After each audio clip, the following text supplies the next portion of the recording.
I'm John Snyder, founder and CEO of AGNES Intelligence, an artificial intelligence company based in New York. 5 years ago, I had the privilege of co-founding AGNES Intelligence with two technology geniuses, Mac McCartney and Alex Barton. We started AGNES with a vision that begins with a technology called agglomerative nesting, or AGNES. AGNES technology, a form of machine learning that performs data operations previously considered impossible. We had a vision for how AGNES technology could solve our generation's defining problem. And that problem is, how do we live together in a world of abundant data? How do we live together in this data-saturated world we have inherited? After thousands of generations of information poverty, how do we retool ourselves and our systems and our institutions for a world of unfathomable data abundance? Our ancestors, for thousands of years, built traditions, customs, institutions, norms, all in an environment predicated on information being scarce. It was an information desert, and we adapted ourselves to that information desert. In a single generation, in the blink of an eye, historically, advances in technology have turned our data desert into an information jungle. How do we make sense of the staggering amounts of information that you and I, for the first time in human history, have at our fingertips? Over the last 5 years, AGNES Intelligence has built a loyal community of brilliant engineers around our vision. Data scientists, network architects, software developers, people who saw the vision, people who understood the vision, people who wanted to be part of what AGNES was doing, people who wanted to work on something truly significant. I'm talking about brilliant engineers like Saul Cates, David Gay, Boren Carr, Casper Sandberg, Austin Dewey. People with 20 or 30 years of experience, incredibly gifted engineers who rolled up their sleeves, worked nights and weekends, not just for a month or two, but for several years, all to bring the AGNES vision to reality. They are my friends, they are my brothers, and they are my partners. And it is to them that I dedicate this moment. Because today, with profound gratitude and humility, I announce the launch of version 1 of AGNES AI, our next generation data platform.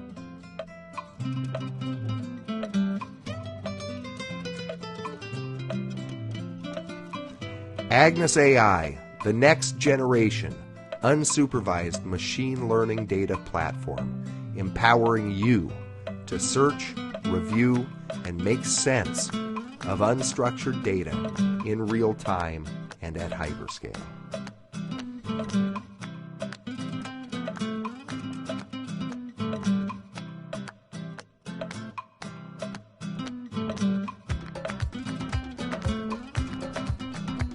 I'm going to pause for a moment on this slide. Those 24 words. Those 24 words represent the vision that we bled for 5 years. This presentation will answer the question, why? Why did we spend 5 years building AGNES AI? Why did it matter so much to us that AGNES AI come into existence?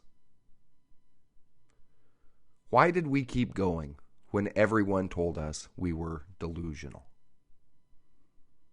Why did we put ourselves and our families through the personal, the emotional, the financial sacrifices inherent in a 5-year startup? Artificial intelligence is a difficult topic to discuss. Even to begin the conversation, we have to find a common language. And common language is hard to come by when it comes to artificial intelligence. And so, we should start with these 24 words. Next generation.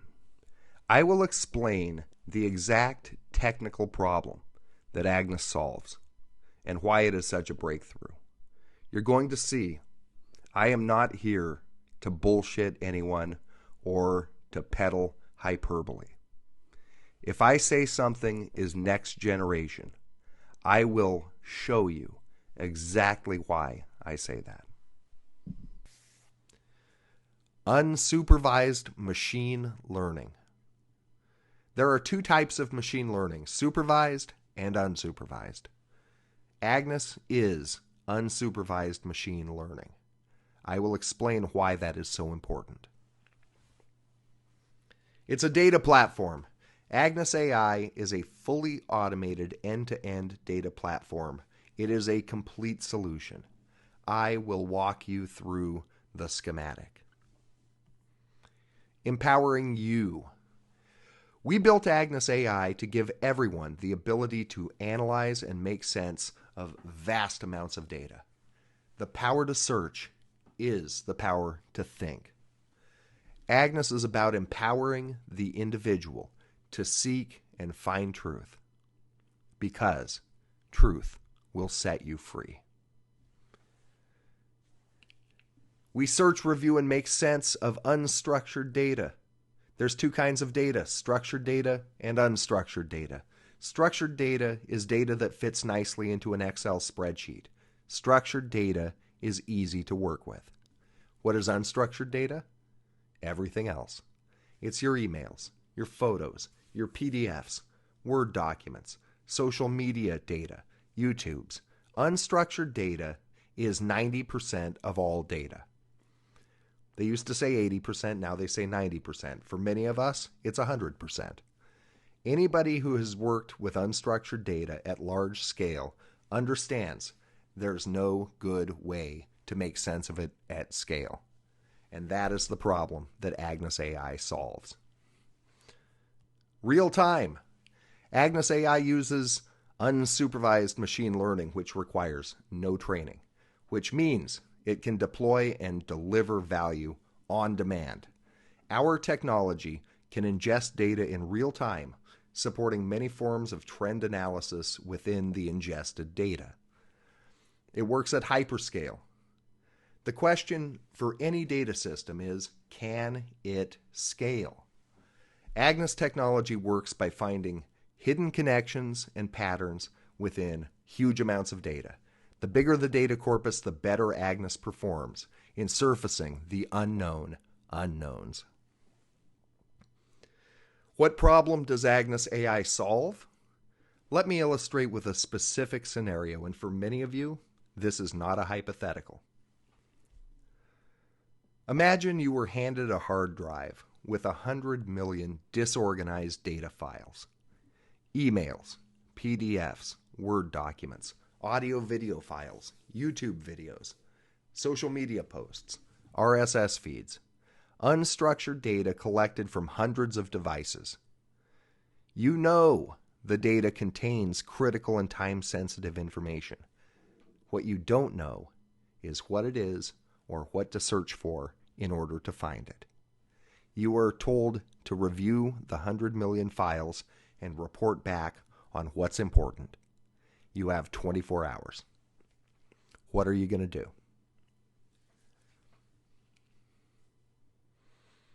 How do you get those 100 million files onto a review platform, review the documents, and find what's important in 24 hours. Until now, this problem was impossible. Not difficult, not labor-intensive, not expensive. Impossible. Technically. And that's a problem, because that data challenge describes your job.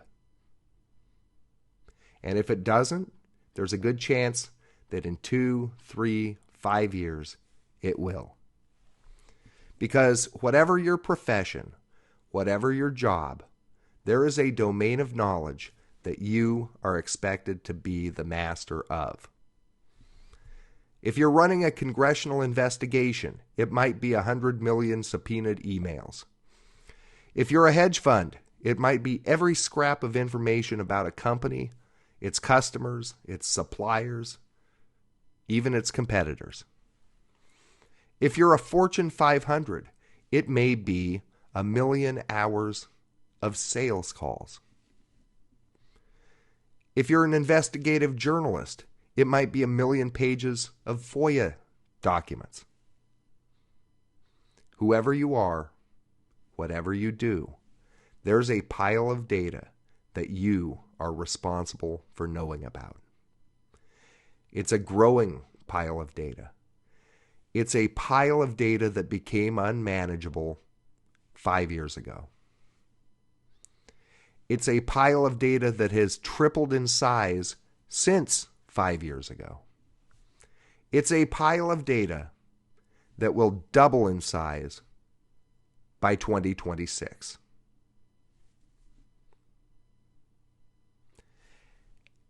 AGNES AI empowers you to operate intelligently in a data-saturated world. To thrive in a world of almost limitless data.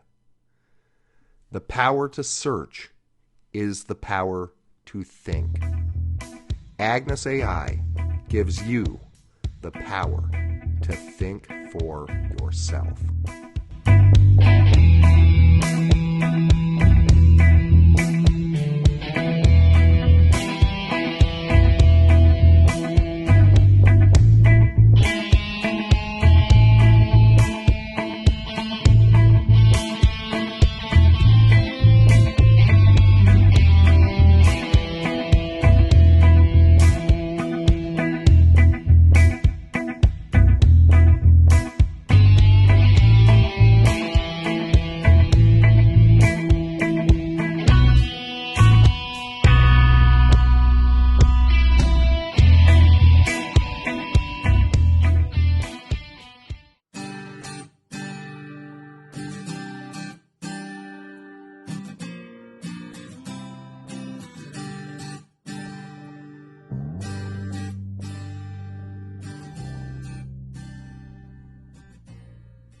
In 2014, Mac McCartney showed me the AGNES clusters for the first time. Those AGNES clusters changed my life. From the moment I saw those AGNES clusters, I knew they were important, but I lacked the sophistication and the vocabulary to explain why. For reasons I will never fully understand, when I saw those AGNES clusters for the first time, a spark was lit in my mind and I couldn't stop thinking about them. If you've never seen the AGNES clusters before, in a moment I will show them to you. I will show you exactly what I saw in 2014 that became the object of my obsession, that reoriented the way I think about the world. Maybe it'll blow your mind the way it blew my mind. And maybe it won't. In either case, I want to bring you on my journey. And to do that, I have to create the scene. It's 2014. I know nothing about artificial intelligence. I'm a trial lawyer in New York. I represent lots of different clients, including genius tech engineers. I was a successful lawyer. I was living the dream. I didn't have any kids yet, so I was very free. I wore expensive suits, and I went on amazing vacations. How did I get to that point? Because that's actually an interesting story. I was born and raised on a dryland wheat farm in, or just outside of, Ephrata, Washington. That is where I grew up. My father, Kirby, was a farmer and a tradesman and a disabled vet. A few years ago, I took my wife to see where I grew up. And by the way, she's a fourth generation New Yorker, so you can see the culture shock. As you can see, it was a literal desert.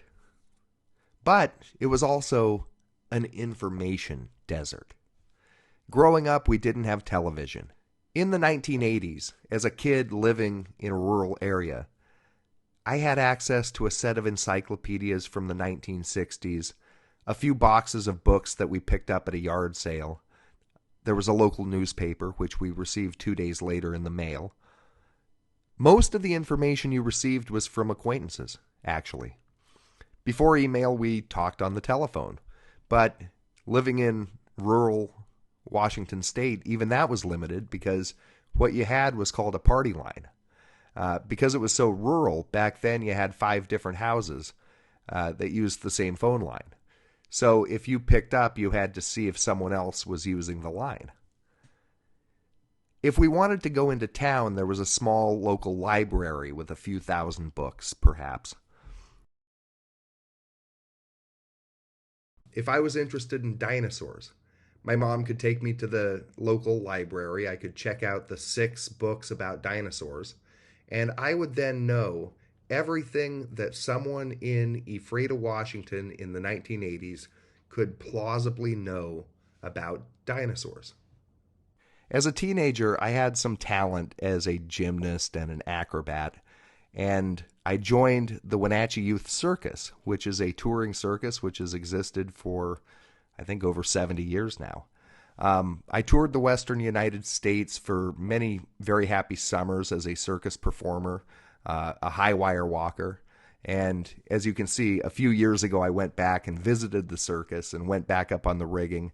And I had to confirm that I could still walk the high wire. And as you can see, I still can, or at least I could then. I'm pretty sure I still could.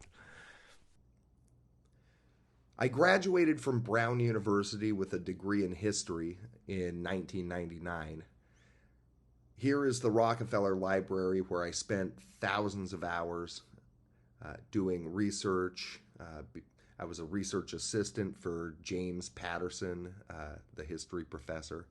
And I spent a lot of time just randomly wandering through the stacks, picking up books and just immersing myself in human knowledge. I graduated from Harvard Law School in 2002, and after law school I clerked for a federal judge in Scranton, Pennsylvania. It was Judge A. Richard Caputo, great judge. After that, I spent 7 years as a litigation associate in the New York office of Proskauer Rose, and in 2010, I opened my own commercial litigation practice in Midtown Manhattan. When you open your own law practice, you invite the world to tell you who you are. Here's what I mean. When you open your own firm, you'll take pretty much any client who's foolish enough to have you as their lawyer. But then over time, you develop a practice and you do a good job for your clients, and they'll refer their friends. And over time, you choose your clients choose you. You look up and you see who you're representing. And that is who the world decided that you're supposed to be helping. That's who the world decided you are. It's a crazy thing. By 2014, I had developed a niche practice representing genius tech engineers. One of those was Jeff Carr, a brilliant engineer and the technical vision behind DigitalOcean, a company that has since gone public. Jeff became a client and a very dear friend, and pretty soon I was representing all of Jeff's friends. And Jeff's friends were all genius tech engineers. So that's how I became the engineer's lawyer. One of Jeff's genius friends who I represented was Alex Barton, who had also worked on DigitalOcean. Alex and I became friends, and pretty soon we met Mac McCartney. And that's when we first saw the AGNES clusters. What you are seeing right now is the front-end user interface of the AGNES AI platform. For demonstration purposes, to show what we could do with audio data, we indexed 1,000 hours of the Joe Rogan Experience podcast. We wondered what would happen if you indexed 1,000 hours of Joe Rogan and then searched for the word conspiracy. Now, I am very intentionally not showing you the rest of the AGNES AI technology that we built around those clusters. And that's for a reason. I want you to have the experience of just seeing the clusters. Because if I show you what Mac McCartney and Alex Barton built around those clusters, it will color the way you see the clusters, and I want you to see the clusters the way I saw them in 2014. Just the clusters. What are we seeing here? Well, you see the search box, and we put in the word conspiracy, and below, what is that? When you execute a search for the word conspiracy, it finds every instance of that word within all 1,000 hours of indexed content. It then looks at the surrounding context in which that word was used. It then collects together different instances of the word used in different contexts, and then it organizes it into clusters. It then labels the clusters and arranges them into a hierarchical taxonomy. And as you see, it does all this in a second or two.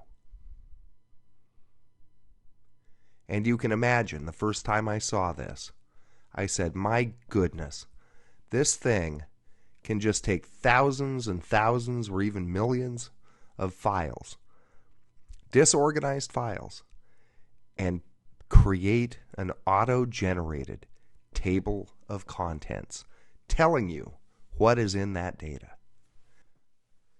Here, let's take a look at another corpus. This is the State of the Union demo. We indexed about 100 hours of State of the Union speeches. We search across the entire corpus of State of the Union speeches. We search for the word drugs, and that's a word that gets used in different contexts, as you're very well aware. And you see here, we execute the search and generated our clusters, a table of contents, showing you what is in that data as it relates to your search term. And Mac McCartney explained this to me. Very important. This is not done with a dictionary or a taxonomy or some pre-existing list of words that the technology is told to look for. The clusters that you see here are generated through pure statistical significance. In other words, what you're seeing here is math facts about the corpus of data that you're analyzing. What are we seeing in those clusters? We are seeing technology that is able to cluster unstructured, unlabeled data. We're seeing technology that can automatically label the clusters that it generates. We're seeing technology where the clusters are then organized into a hierarchy. All of this happens in a second or two, and all of it happens with unsupervised machine learning that requires no training. I don't know about you, but that seemed pretty significant to me the first time I saw it in 2014. Those clusters are amazing, but what are they? And what can you do with them? That is the question that tormented me for years. When you start your own law firm, you invite the world to tell you who you are. The world made up its mind about me. The world decided that I am here to help genius tech engineers bring their gift to full fruition. At first, I thought I would do this by being the engineer's lawyer. But in 2018, a different opportunity presented itself. In 2018, the planets aligned and created an opportunity for Mac McCartney, Alex Barton, and myself to start AGNES Intelligence and to build a company around Mac McCartney and those clusters. Figuring out exactly what that is supposed to be, that was the next 5 years of my life.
Now seen the AGNES clusters, the same clusters I saw in 2014. What did you see? You saw unsupervised machine learning cluster unstructured data. You saw it then label the clusters that it generated.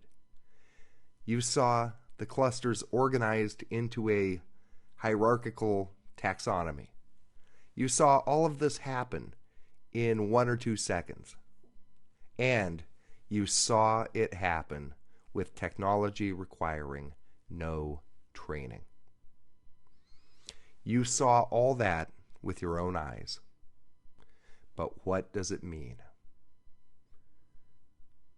What metaphor would you use to describe the AGNES clusters that you just saw?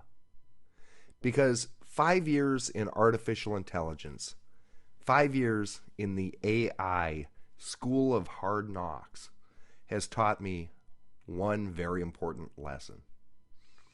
We understand technology by means of metaphors. Mac McCartney and Alex Barton are technical geniuses. They have a depth of understanding that allows them to conceptualize artificial intelligence and AGNES technology at the foundational level. They can tell you how it works, almost down to the electron. But even they will reach a point where they have to resort to a metaphor, because technology is just that complicated. Ultimately, we can only relate to artificial intelligence by comparing it to something tangible and familiar. So, when working with artificial intelligence, metaphors are essential. However, it is important to be thoughtful in your metaphors, because the minute we latch on to a metaphor, we orient our thinking around that metaphor. We incorporate the metaphor into our speech. We incorporate the metaphor into our thought. We become invested in the metaphor. And soon the metaphor limits our imagination, because we cannot imagine any use of the technology that violates the tenets of the metaphor that we've created to conceptualize it. We cannot understand tech without metaphors, but careless metaphors lead to low quality, low resolution thinking, and often expensive mistakes. Choosing the right metaphor when working with artificial intelligence is of paramount importance. What metaphor would you use to describe the AGNES clusters? In the early days of AGNES, there were many suggestions for answers to the question of what is AGNES. There were suggestions that it was Google for private data. Others suggested it's keyword search on steroids. There were those that said it was a weapon in the information war, or a tool for offensive cyber warfare. Others looked at the technology as a media search engine, or, and this is the technology people, they looked at it, they said it's artificial intelligence without the training. Business people wanted to do the mining metaphor, so somehow this is better at finding the gold nuggets.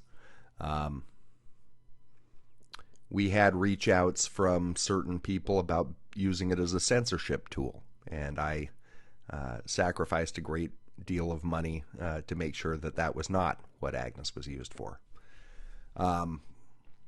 Anomaly detection. Galileo's telescope was a great one. Of course, an e-discovery tool. AGNES is that. It could be the foundation for an algorithmic trading tool. It could be Adler's Synopticon. And if you don't know what Adler's Synopticon is, it was a research project in the 1950s. It's worth looking up. It's very cool. Others looked at AGNES clusters and saw the Dewey Decimal System of the 21st century. Others looked at them and said it's an oil refinery. All sorts of potential answers to the question of what is AGNES. And I will share with you our thought process in answering that question. And bear in mind, what I'm going to describe for you now is many years of thinking and discussions compressed down into a short story. So I'm leaving out a lot of stops and starts, a lot of blind alleys, a lot of dumb ideas, and I'm just giving you the smart idea that came out of it. But we looked at those AGNES clusters, the same clusters that you've been looking at, and we noted that those clusters do one fundamental thing. They take a huge amount of unstructured data, and using pure math and free of human bias, they render them in real time into a hierarchical table of contents, creating, and this is the important part, a representation of the data that is of human scale. We postulated that the ability to predict structure within unstructured, unlabeled data and to instantly generate a human-sized image of what's in that data was our era's equivalent of a machine that can spin a driveline. We postulated that the AGNES clusters were the equivalent, in our age, of the internal combustion engine. Let's go ahead and pull on that thread and see if the postulate holds up. When I mention the name Nicholas Otto, what comes to mind? Does anything come to mind? Have you ever heard of him? Nicholas Otto was a 19th century German engineer. By all accounts, he was a genius. He made what is arguably one of the most significant engineering discoveries in 1876 when he developed the world's first commercially usable gasoline-powered internal combustion engine. Nicholas Otto had to invent the spark plug in order to ignite compressed gas within a cylinder, which radically increased the power output of the internal combustion engine and overcame the problem that had plagued all prior efforts, which is they could not generate enough power to be practically usable. Nicholas Otto's engine was the first practically usable internal combustion engine. It was a feat of engineering with very few parallels. Nicholas Otto got the technology absolutely right. You've never heard of him because he got the metaphor dead wrong. You see, Nicholas Otto imagined that he had built an incrementally better industrial engine. His plan was to focus on selling custom internal combustion engines to industrial manufacturers like steel mills, coal mines, iron foundries, giant custom machines that would be bolted to a factory floor. That was Nicholas Otto's vision of what he had built. This led to a major disagreement between Otto and his business partner, who had wanted to focus on building smaller, affordable engines for personal transportation. Eventually, Otto and his business partner split up and went their separate ways. Nicholas Otto was largely forgotten, a footnote in engineering history. His business partner went on to perfect the internal combustion engine. His name was Gottlieb Daimler, and in 1886, Daimler introduced the world's first commercially produced automobile. Gottlieb Daimler formed a partnership with another brilliant German engineer a couple years later, Wilhelm Maybach. Daimler's main expertise was engines. He and Otto had, of course, developed the internal combustion engine, and Daimler devoted his life to perfecting that technology. Wilhelm Maybach was more of a generalist. While Daimler focused on the engine, Maybach focused on making all the disparate systems work together as a coherent whole. And you can see the 1886 version, the one that Daimler did by himself. We'll call that one version 1.0. And then you can see next to it the 1889 version, version 2.0, the one that Maybach worked on. And when you see the two, you're struck by the overall impression. And you definitely see the 1886 version.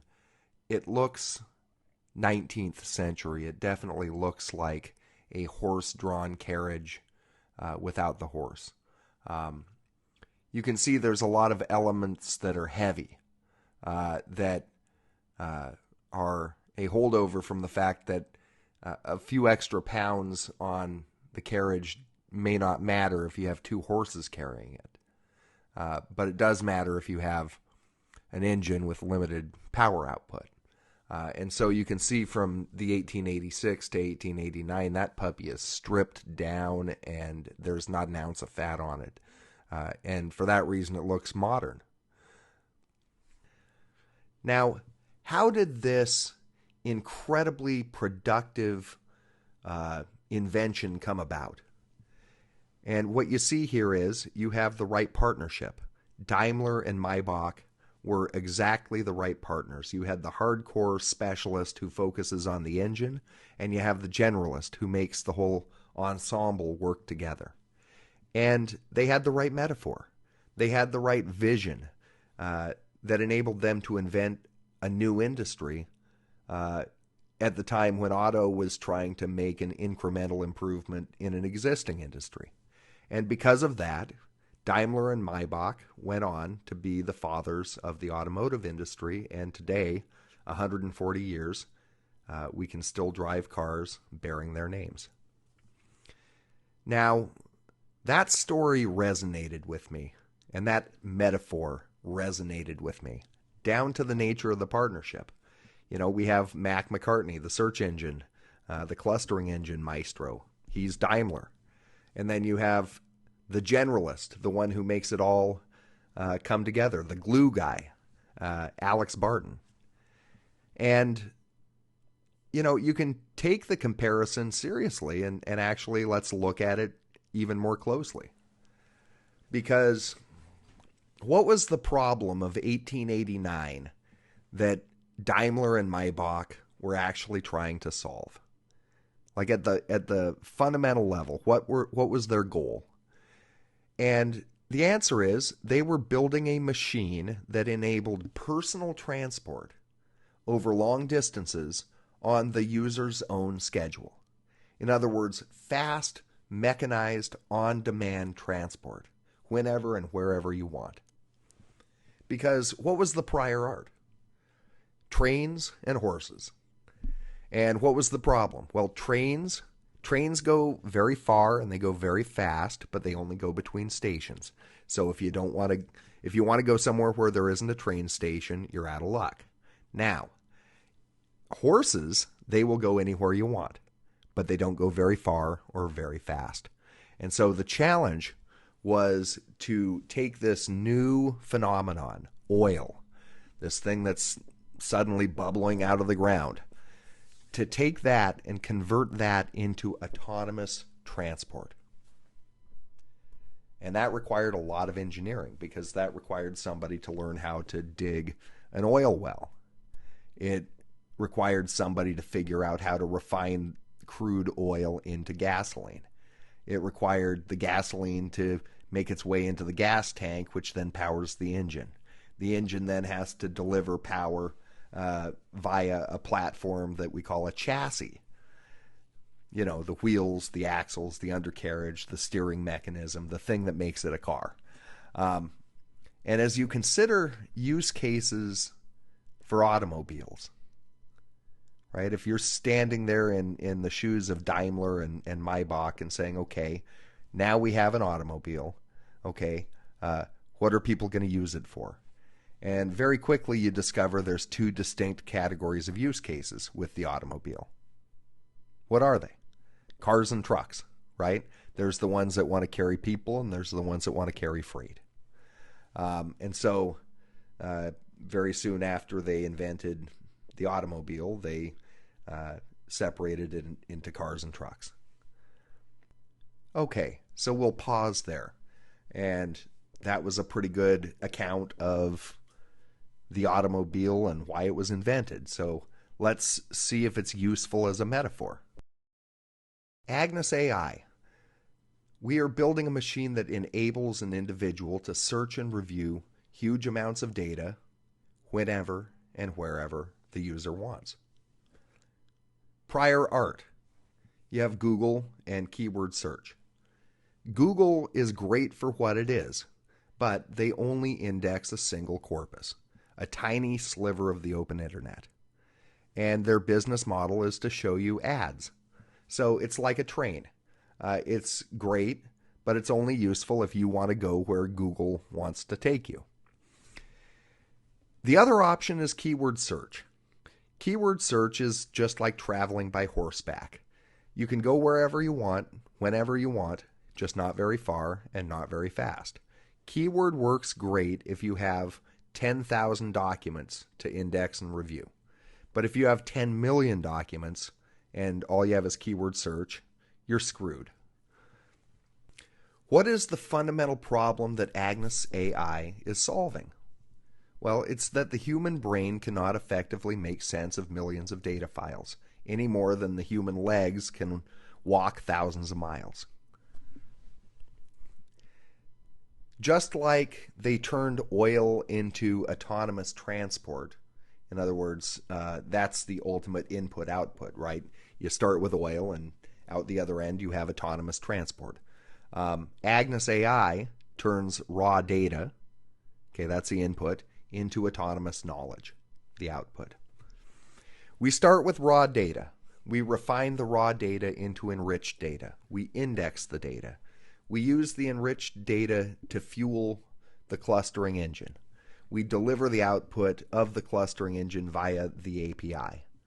We customize the user experience for data lakes or data rivers, just like taking the same chassis and making a car or a truck out of it. And I'm going to say, as metaphors go, this one really hangs together. But it's not happenstance, because most tech metaphors are created after the fact by marketing agencies. That's not what this is. This was the metaphor that we chose to guide us in our design, because once we committed to the metaphor, the challenge became crystal clear. We had to figure out how to turn this into this, or, more to the point, the internal combustion engine is to the Daimler Maybach as the AGNES clusters are to what? AGNES AI is the result of 5 years spent trying to answer that question.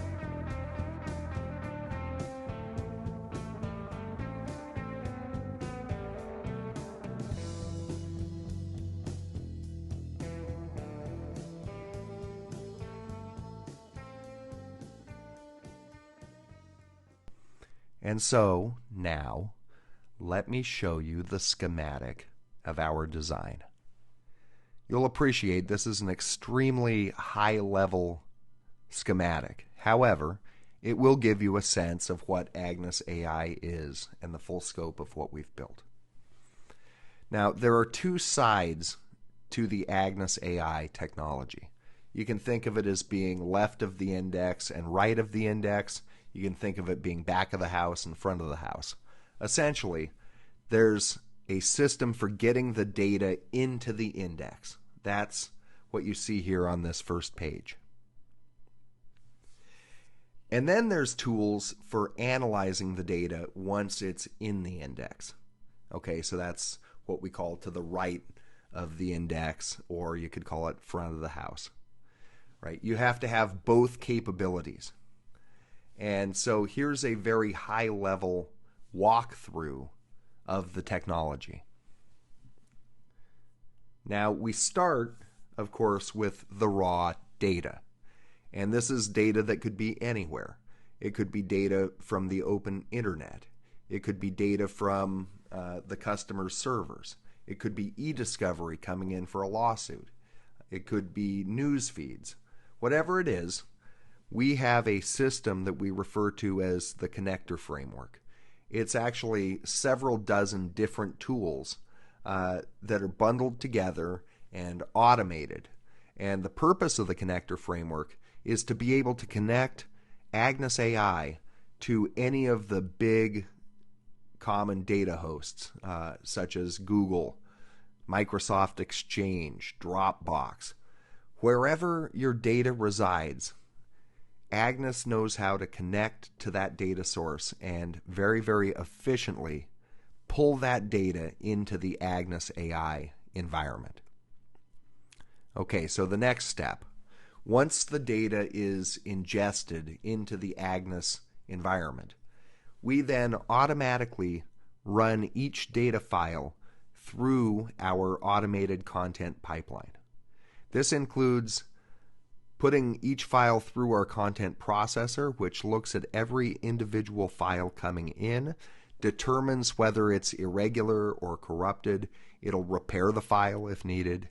And then, depending on the needs of the project, we run the data files through various supervised machine learning models, such as speech-to-text or OCR, in some cases sentiment analysis, in some cases image recognition. This process is called data enrichment. because it actually adds knowledge to the data that's been ingested. So once the data has been processed and enriched, we then encode that data into our AGNES index, which is proprietary and which has been heavily optimized to run very, very fast and produce very, very good clusters. So that is an overview of what we call the back of the house. All right, the next page here is the front of the house. When we make an AGNES AI deployment, we look at two general types of scenarios. And I've mentioned this before. We see the data lakes and we see the data rivers. And we have specific tools for each scenario. For data lakes, we offer essentially two methods for interacting with the data. We have what we call search mode and we have review mode. And I will show you both approaches later. For data rivers, we provide the same tools, search mode and review mode, but on top of that, we also offer a suite of trend analysis tools. So it's the perfect combination of technologies if you're faced with the challenge of making sense of 100 million incoming files per hour. Because what we can do is we can show you what's new in the data, and we have various ways of parsing that and determining that. But we can show you what's new in the data, and then once you figure out what you're interested in, then you can use the other AGNES tools, search mode, review mode, to drill down. Let me conclude this portion of the presentation by showing you how easy it is for AGNES AI to deploy. And here we have an instance of AGNES AI installed on an ordinary laptop. Obviously, if you want, you can install it on massive servers that can do, millions of files a minute. However, for this illustration, we're using a simple laptop. And we're ingesting the famous Enron dataset, which is, I think, 500,000 emails roughly, though it could be any data set. And you see, all you have to do, you can watch it happening right here, all you have to do is set a few parameters. And you hit enter and boom, now you're ingesting and indexing the data. And you can see, we're going to go ahead and just skip forward here. You can see the number of indexed files is increasing. And here's the final result. You can, of course, speed up the process by adding more compute power. However, the point of this demo is to show that even with a laptop computer, you can take 500,000 emails, ingest them yourself, search, review, and make sense of them like nothing else. And now that you've seen how we designed the AGNES AI platform, I'm now going to turn to the problem that AGNES AI solves.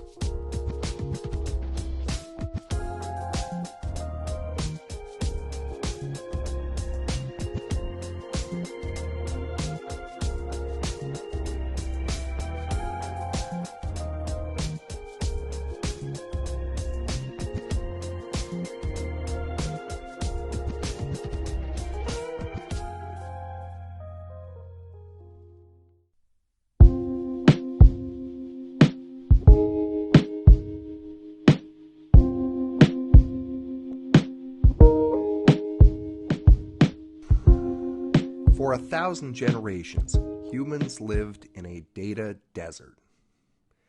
In the 1980s, a child growing up in Ephrata, Washington, was limited to whatever books are in this library. Today, the same kid can access, in effect, unlimited information on any topic. That kid can become a world expert on anything he or she likes.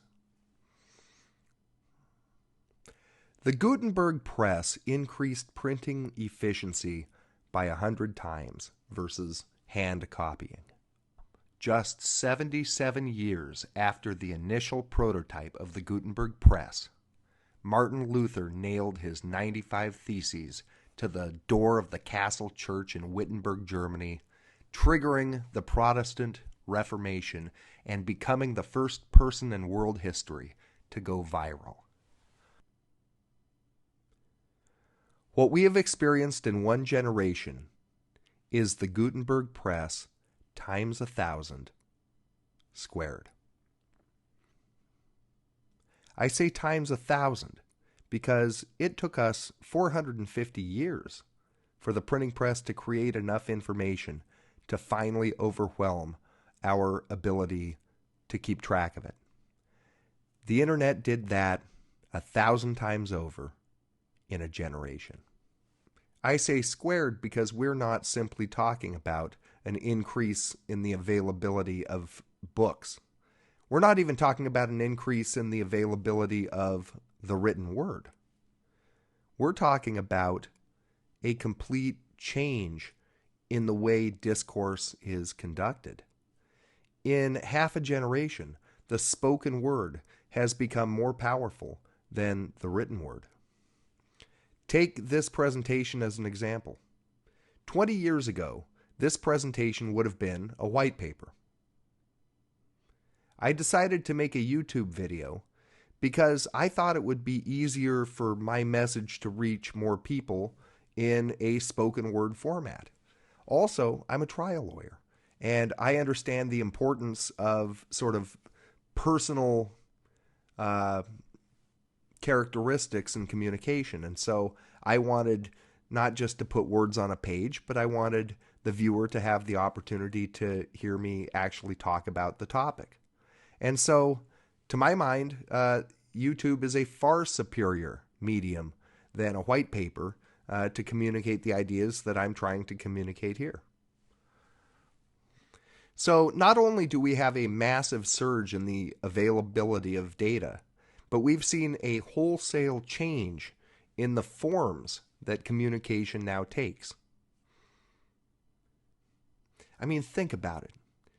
If nothing else in our world had changed, and all that had happened is we moved from the written word being the dominant form of communication to the spoken word, if nothing else changed, that would be a seismic shift in how we live. But of course, we've seen that happen, and that's like one of 50 seismic shifts that have happened. But it bears noting because it really is a big deal. Now, for several years, I had a slide in my presentation that I called the data explosion. And I would show how data volumes are increasing suddenly, and it seemed like a good title. I changed it, though, because I realized I was working with the wrong metaphor. It's not a data explosion, it's a data tsunami. Because when an explosion happens, it's usually without warning, and there was nothing you could do about it. With a tsunami, you see it coming. You always see those videos of the tsunamis, and they're always the same. People see the giant wave coming, and they stand there frozen. They see, way off on the horizon, a 50-foot wall of water just bearing down on them. But they look at it, and it just doesn't register. It's so unfamiliar. It's a threat. It's a problem that has no analog in our minds. And we look at that tsunami coming in. We look at that giant wave. We know what it is. We know its destructive force. But we're paralyzed in the face of it because we don't have a script to run to solve a problem like this.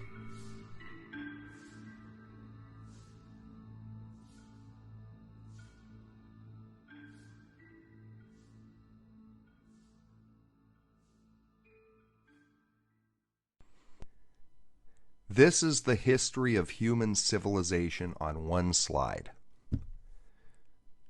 You can look at human history as a series of technological advances, building on each other and making information cheaper and easier to create, collect, and consume. Human beings started out telling stories around the campfire, oral tradition, knowledge passed on through stories. Eventually, we invented writing, but it was very laborious to create a manuscript. Copies had to be created by scriveners by hand. As a result, there were only a small number of books created, mostly in Latin, and accessible only to educated people. In 1279, the largest library in the world was the Sorbonne in Paris, which at the time had 1,017 volumes. In 1440, in Mainz, Germany, Johannes Gutenberg invented the movable type printing press, the Gutenberg Press, which started the printing revolution. It led directly to the Protestant Reformation and the scientific revolution.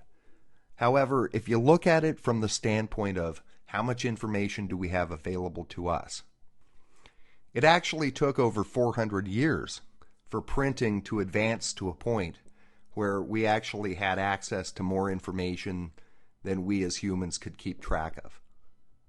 And let me show you what I mean. After the American Revolution, Congress established the Library of Congress.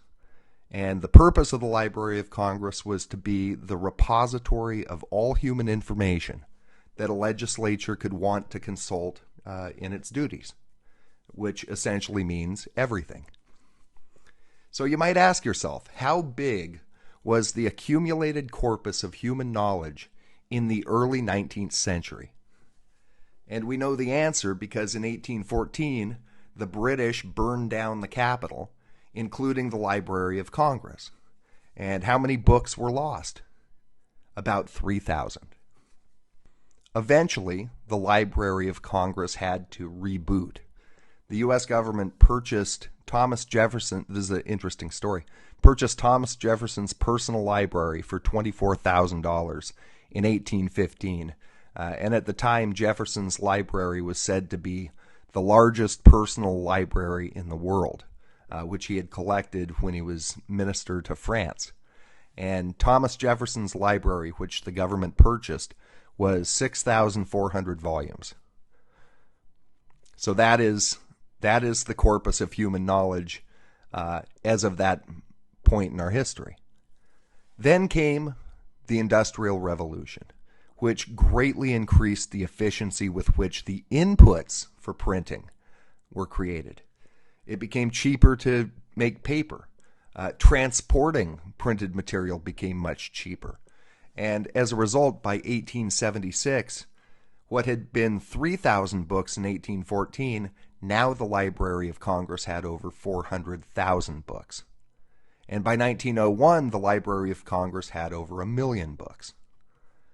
Technology continued to advance and made information even more plentiful.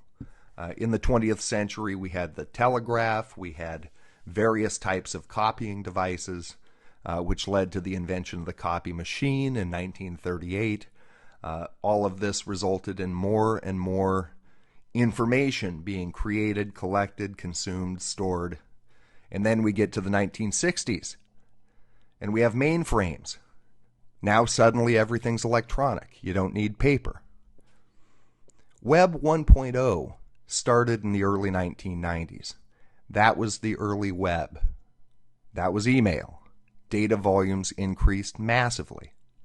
Web 2.0 started in the mid-2000s with the social media and smartphones.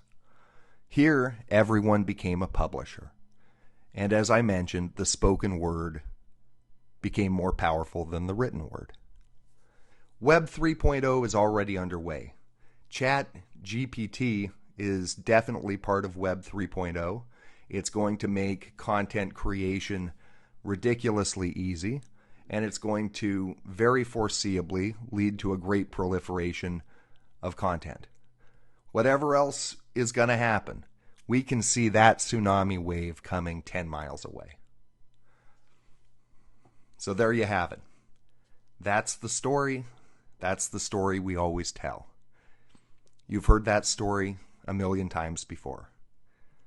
And it maps onto the data growth chart so nicely. It's a story that's very intuitive. But it's only half the story.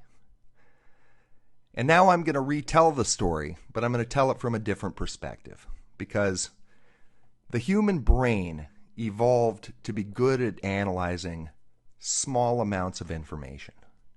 We can review and understand a few hundred documents. We can read 10 or 20 or even 50 books on a particular topic.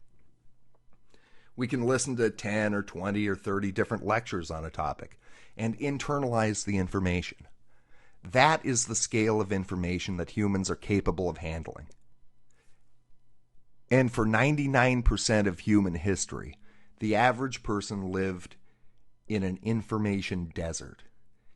Even after the invention of writing, for most people, there was nothing to read, even if they knew how to read, which they didn't.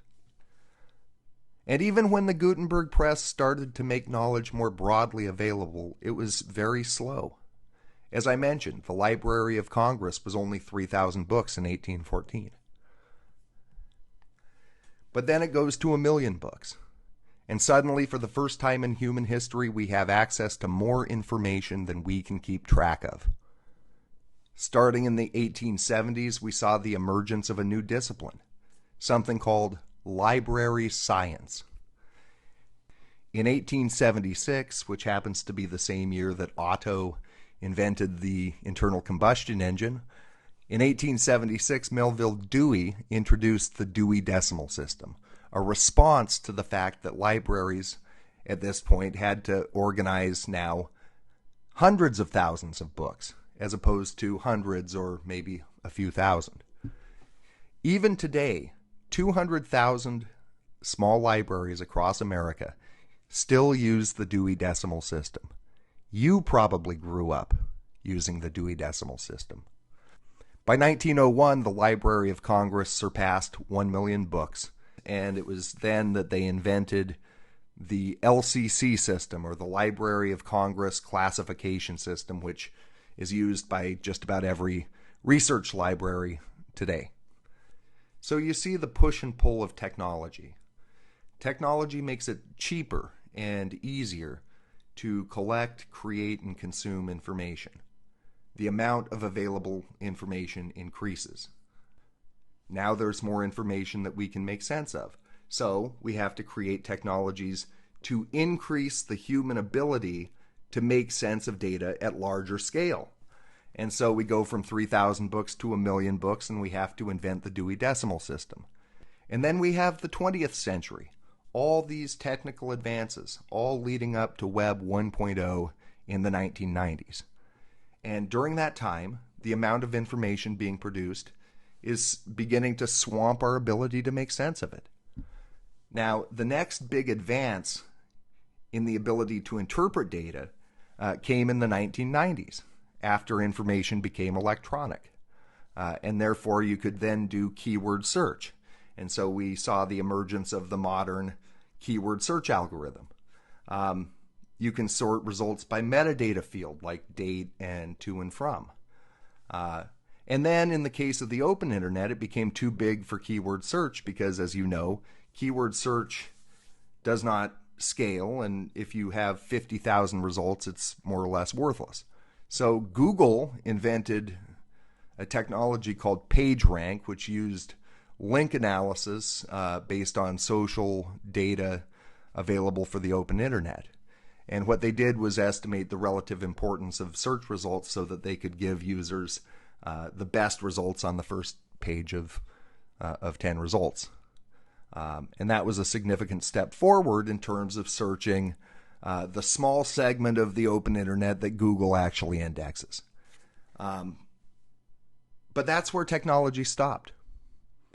In terms of the human capability to make sense of data at increasingly large volume, technology stopped there.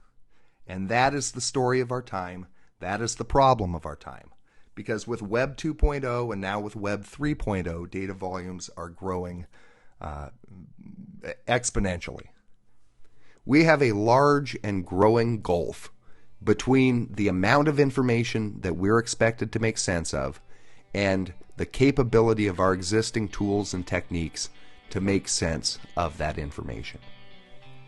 That's our problem. Our systems of sense-making are broken.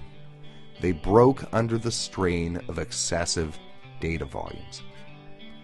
That is the problem.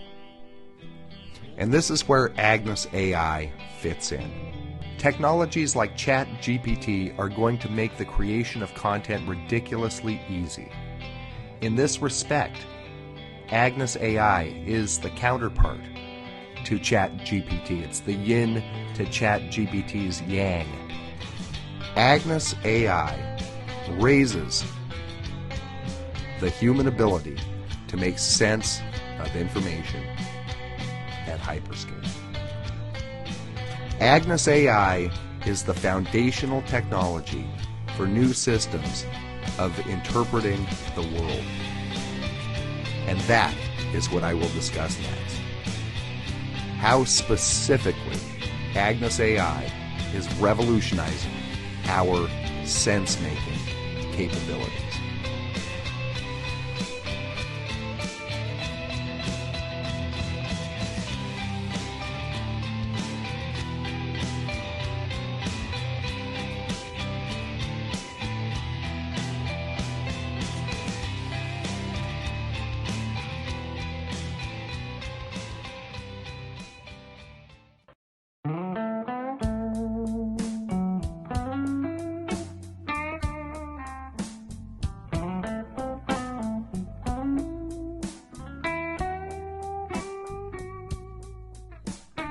How do you make sense of 100 million disorganized data files? How do you find the unknown unknowns that you didn't even know to look for? How do you do it in 24 hours? Let me start by explaining what I mean by sense-making. You'll hear me talking about sense-making, systems of sense-making, our sense-making institutions. Here is a very simple diagram. It's an illustration of the most basic human activity. You take in information, whether it be through reading, observing, or listening. You sift through the information, you identify the information that's useful, and then you use the information. This is not profound. It describes something we do instinctively. Sense-making is something we do individually and collectively. We engage in collective efforts to gather raw data, analyze the data, find useful information, and produce something of value. These are all different forms of sense-making. Teams of litigators will review mountains of electronic evidence, maybe emails, maybe recorded phone calls, looking for the hot docs that will help them prove their case. Corporate lawyers working on M&A deals will review vast amounts of books and records, looking for any hidden time bombs. Corporate strategists and business intelligence people will collect open source and proprietary data feeds, analyze the data, looking for a competitive advantage.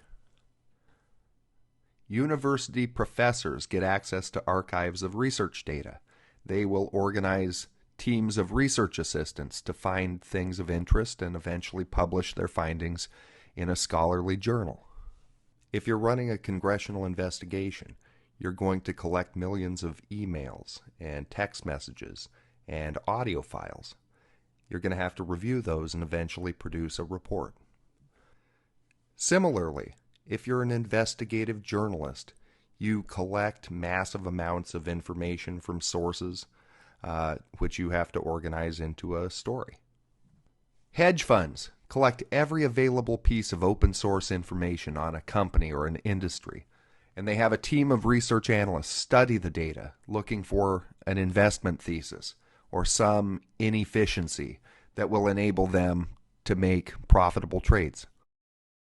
If you're with the CIA or the NSA or National Intelligence, you deal with huge amounts of collected communication from foreign sources.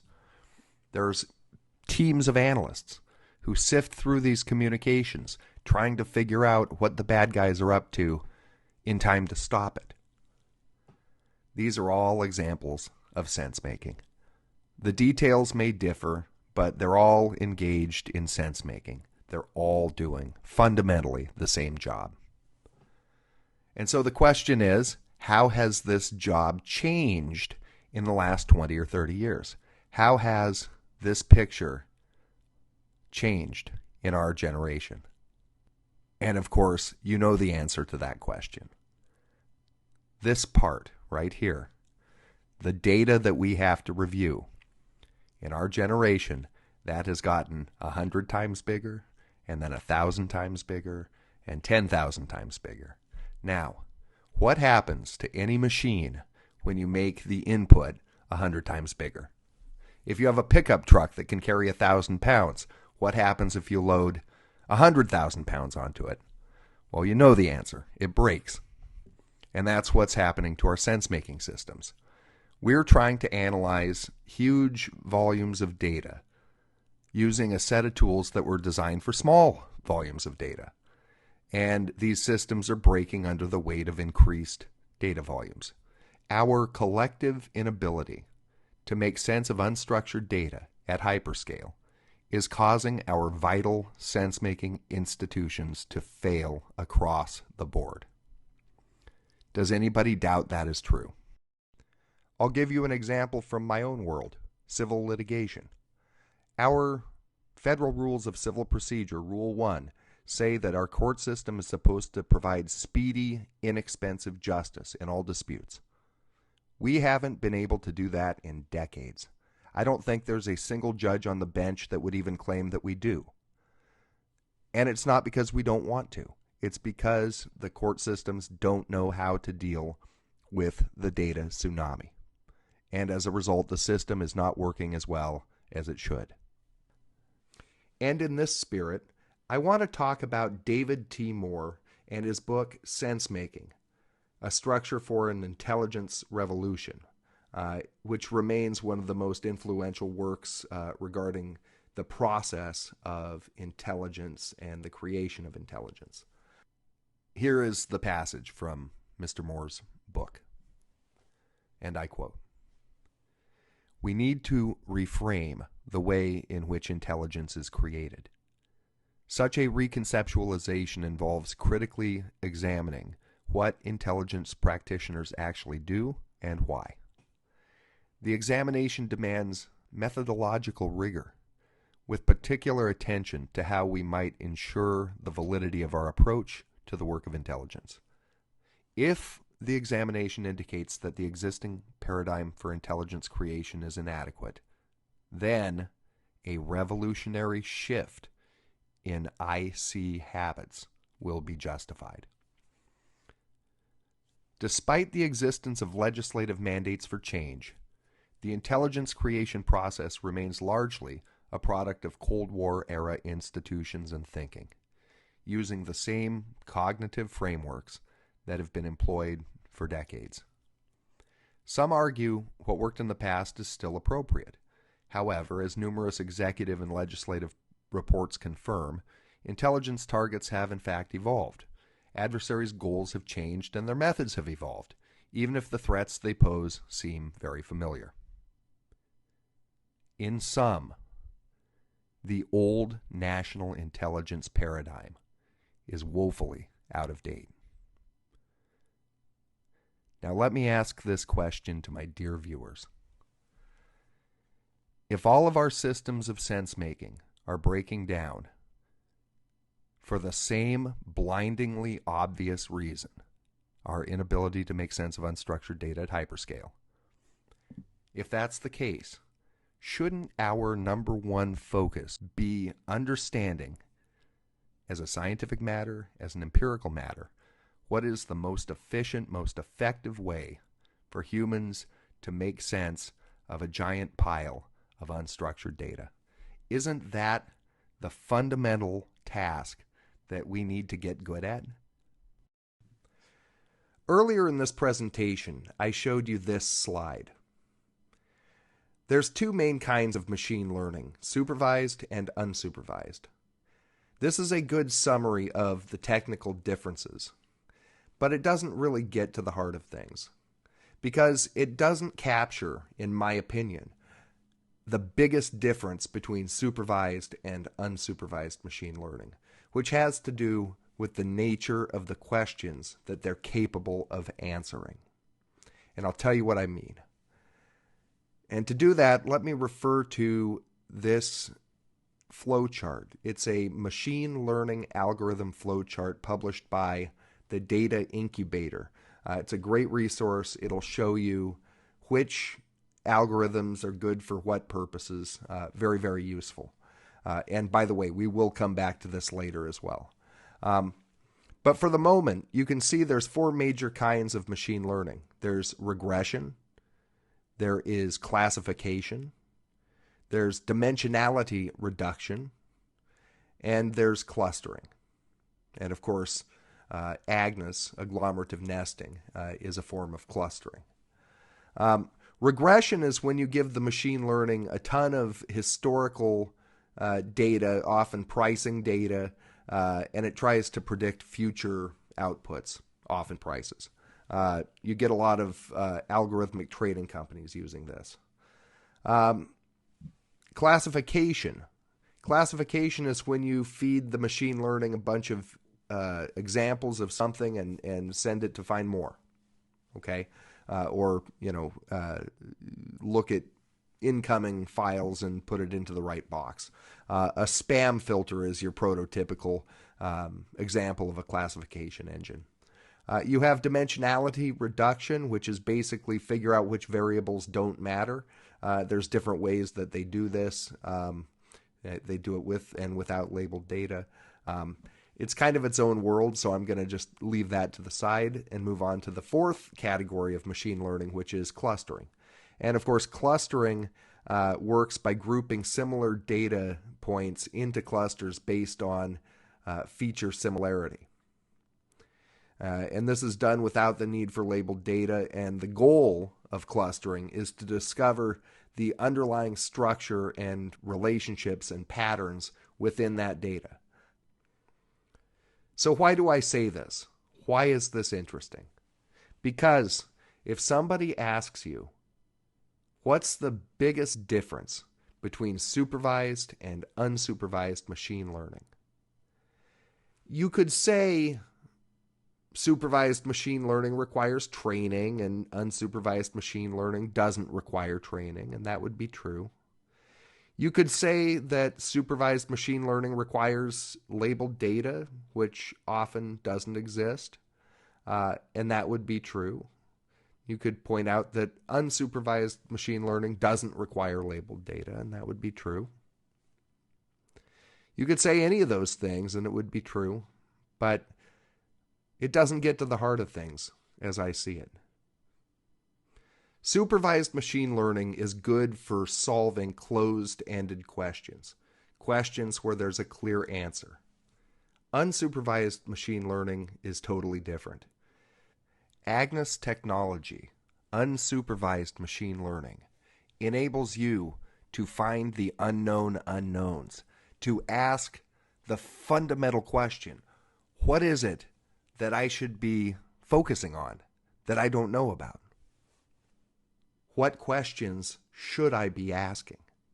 Mr. Moore talks about tame problems and wicked problems. He describes tame problems as problems where there is general agreement as to what or who an adversary is, what the battlefield area is, and what an attack is. Such problems, while being difficult, exhibit specific characteristics. They are clearly defined, and it is obvious when they have been solved. Solutions to these problems arise from a limited set of alternatives that can be tested. The correct solution can be objectively assessed. Now, Mr. Moore continues, many 21st century issues are wicked problems. They are ill-defined and poorly understood issues with multiple goals that must be made sense of within severe time constraints. The stakes and risks are high, and there exists no tolerance for failure. And he continues, to be successful against strategic surprise, a goal the intelligence community seeks, organizations must be both imaginative and systematic. This is so because one cannot foresee strategic surprise without being imaginative. But the result will not be believable without being systematic. If intelligence is to rise above the noise and get the attention of policy, and then be acted upon, it must be both. And that really gets to the heart of the problem. When I say we need to learn to live in a data-saturated world, what I mean is we need to learn tools and techniques to solve the wicked problems in a data-saturated world. We need to move from the existing paradigm where the problem was information scarcity and move to the new paradigm that we see all around us where the problem is information overabundance.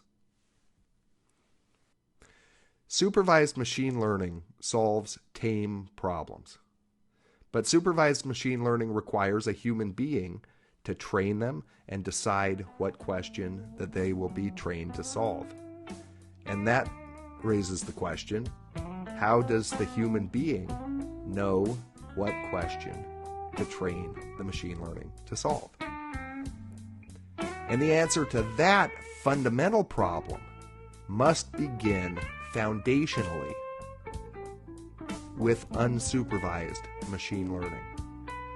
Machine learning that can detect and surface and bring to a human being's attention the critical unknown unknowns lurking within the data. That foundational technology that we clearly need is AGNES AI.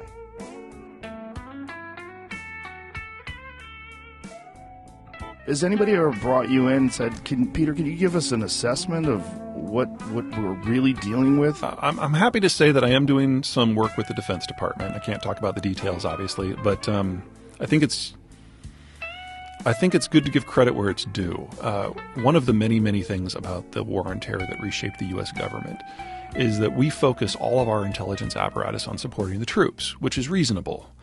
So instead of thinking, it's 2045 and you're thinking over the horizon, who's our foe going to be and what kind of tank are they going to use so that we can start preparing, which is what we used to do.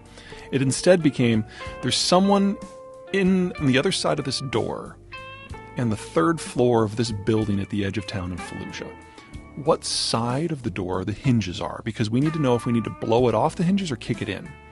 So we focused all on that second thing for 20 years, which meant not only did we lose all the analysts who knew how to think forward, we lost all the people who trained them. 20 years is a long time.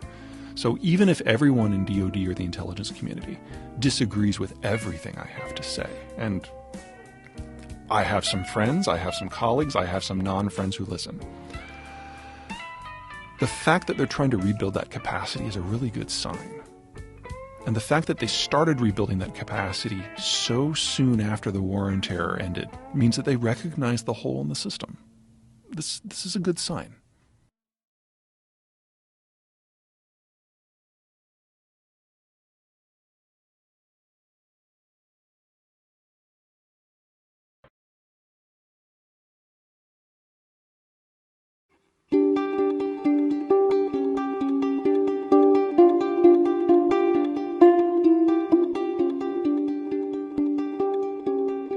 I was a trial lawyer for 2 decades, including 7 years at one of the biggest law firms in the world, Proskauer Rose.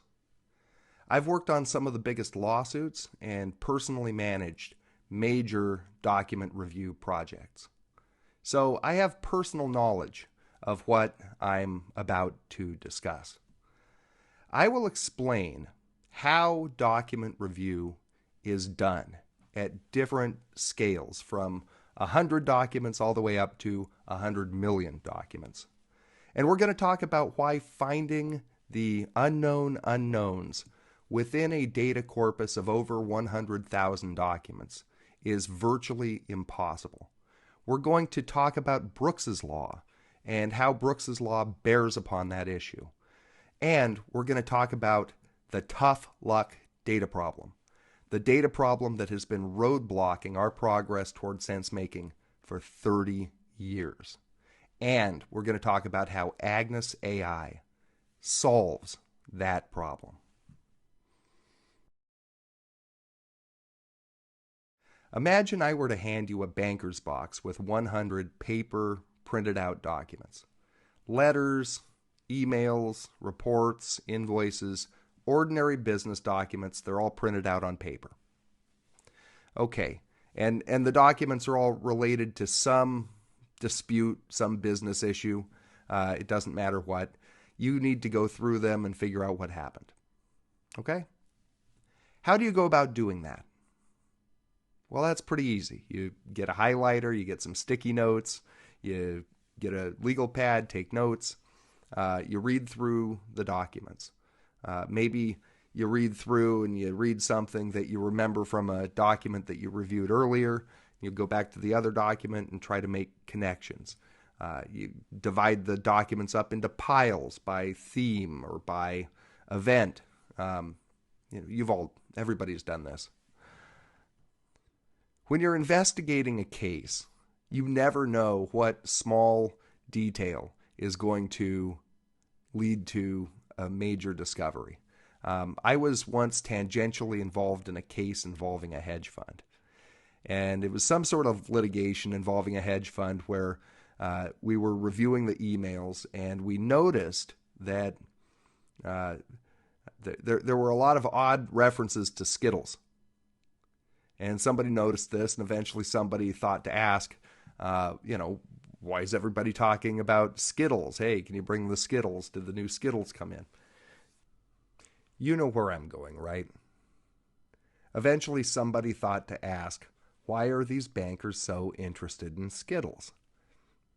And of course it comes out there was a drug ring. Now, the original litigation had nothing to do with drugs. Nobody would have known about the drug ring. Nobody would have thought to ask about the drug ring, except that somebody noticed the odd references to Skittles. And they made the effort to ask the question. If you were reviewing 100 documents, and one of those documents contained a stray reference to Skittles, would you follow up? And of course, the answer is no, because one reference to Skittles, who cares? How would you know to follow up on that? But if within those 100 documents that you're reviewing, there were 5 or 6 references to Skittles, you probably would notice that because you would go through every document, you would read them all, and it would catch in your mind that they're talking about Skittles, and you'd be like, oh gosh, this is the 5th or 6th reference to Skittles. Let's go back and find the other Skittles. And then you can't explain why they're talking about Skittles, and you'll probably think to ask the question. That's the kind of detective work that you can do when you're reviewing 100 documents.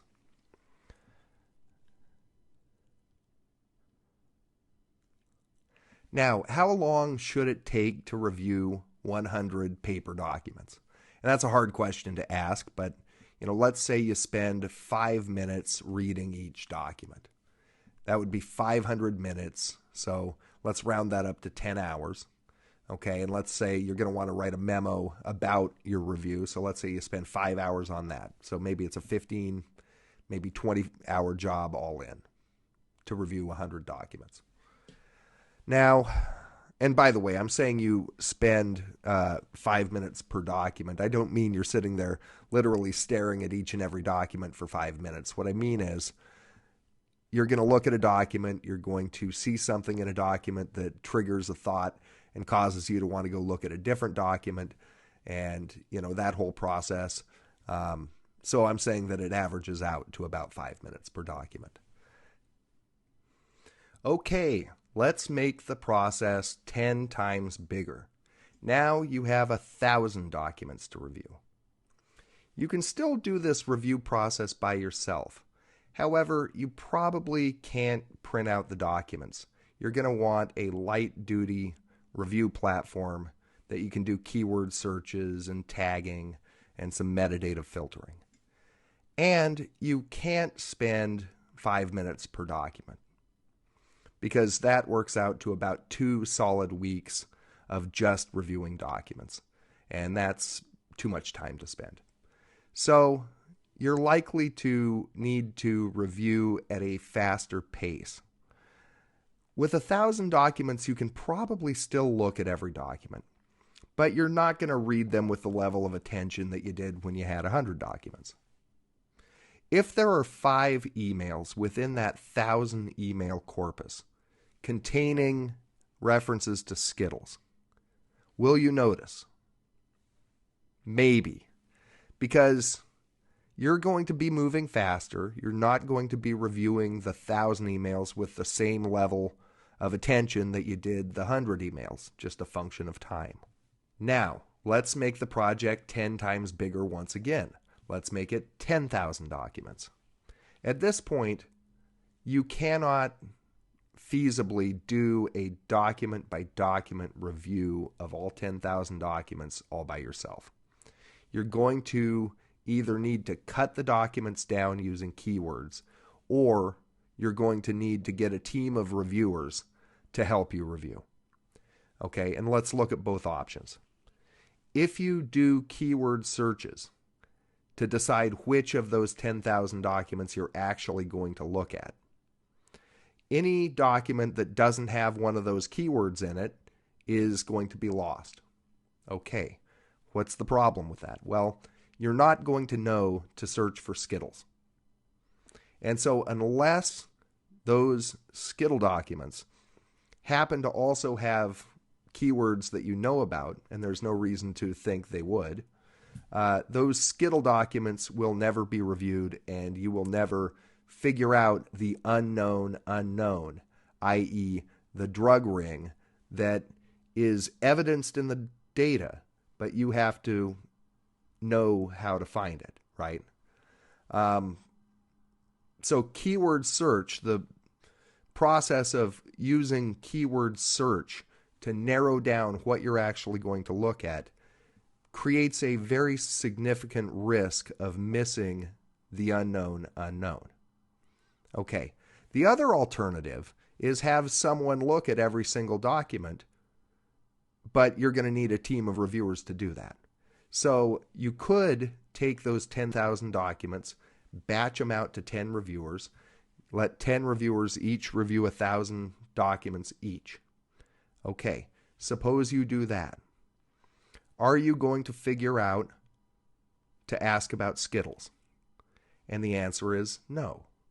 Because, number one, when you get this team of 10 reviewers, you're going to have to produce a review memo that documents the instructions that you've given the reviewers as to how to conduct the review.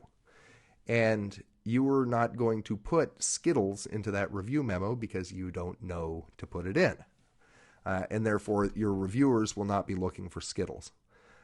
Will they, of their own brilliant initiative, figure it out? No, because if you have 10,000 documents and there's only 5 documents referencing Skittles, and you've batched those 10,000 documents out to 10 reviewers, right, then any particular reviewer is unlikely to see more than maybe 1 or 2 Skittles documents, unless they happen to be clustered in one part of the corpus. But even then, the reviewer is not operating with an entrepreneurial mindset. The reviewer is trying to carry out your instructions as reflected in the review memo. And so, will the brilliant reviewer say, hey, we should be looking for Skittles and asking about it? It's pretty unlikely, even at the 10,000 document level where you have a reasonably small review team. Okay, let's now crank the review up 10 times bigger. So now we're up to 100,000 documents. At this point, you're going to have to probably hire an e-discovery vendor and get a relativity platform spun up, or some other alternative to relativity. You're going to be talking about hiring contract attorneys and discussing whether you want to hire American contract attorneys or overseas contract attorneys. You will write a review memo, but it will probably be less detailed and result in, frankly, a less useful review because you're going to sacrifice detail for simplicity. Because if you're going to have 20 or 30 or 50 contract attorneys all trying to implement your memo, you don't want to make it complicated, and you definitely don't want to leave there a lot of judgment calls. And therefore, at this point, the reviewers are not thinking in terms, and you are not thinking in terms of making brilliant connections. At 100,000 documents, you're thinking about defensibility. You're making sure that you conduct and document a professional and reasonable review process, understanding that that process is likely to result in important things slipping through the cracks. That's just the reality of the situation. Now let's increase the scale to 1 million documents. And remember back to when we were talking about 100 documents, and we talked about spending 5 minutes per document. All right, now let's cut that down to 1 minute. And imagine that we spent 1 minute looking at each of 1 million documents. That would be 16,000 man-hours. So if you wanted to review 1 million documents in 1 month and you wanted a reviewer to look at each of them for a minute, that would take 70 reviewers working 8 hours per day for 30 days. The review process will likely cost several $1,000,000, and that's assuming that we're talking about simple, clean data formats like emails and not audio or video or something that requires facial recognition or any kind of exotic processing. I mentioned before the two approaches to scaling up a review. One is using keyword search and metadata filters to shrink the number of documents that you have to actually review, and the other is to hire review attorneys to help you with the process. With 1 million document review, you're going to definitely have to do both. You're going to have to cut the 1 million down to some more manageable size if you possibly can, and you're going to have to hire a lot of review attorneys, dozens, to get through even 10%, right? If you cut 1 million down to 100,000, that still is a lot of time spent reviewing. Now let's crank the size of the review up to 10 million emails, okay? At these scales, you're doing a tremendous amount of keyword filtering, and you're having a very large review team implement your review memo. At this point, you're mostly managing errors, and you're managing a team of people doing miserable work that they don't want to be doing. Okay, there is no individual initiative here. There's no spontaneous discoveries of anything. It's just a slog. And you crank it up to 100 million emails, and it's essentially impossible to do a review that large using conventional methods. At the beginning of this presentation, I made a claim. I asserted that it was impossible to take 100 million disorganized, unstructured data files and review those data files and find the unknown unknowns within them in 24 hours. I claimed that that task was impossible. At this point, I think I would take the point even farther. And I would say that reviewing 100,000 documents and finding the unknown unknowns is virtually impossible in any length of time. And that is because when it comes to reviewing documents and finding the unknown unknowns, we are dealing with an indivisible task. And that concept, the concept of divisible and indivisible tasks, is what I want to turn to now.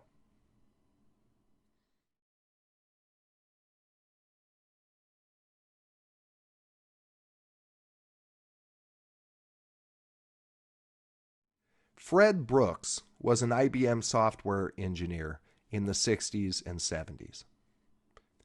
Brooks managed projects for IBM for many years, and he noticed that whenever a project became overdue or delayed, senior management would assign more engineers to the project, expecting that that would speed things up.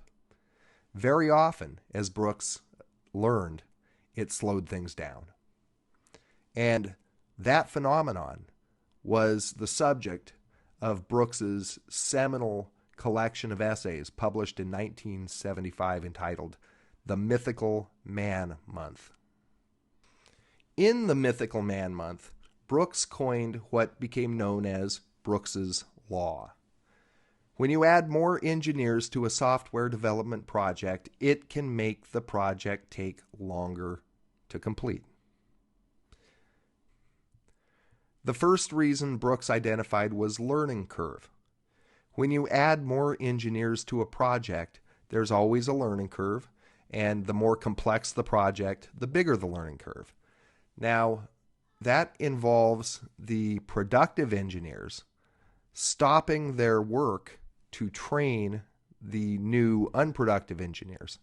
So immediately when you add new people to a project, you take a productivity hit.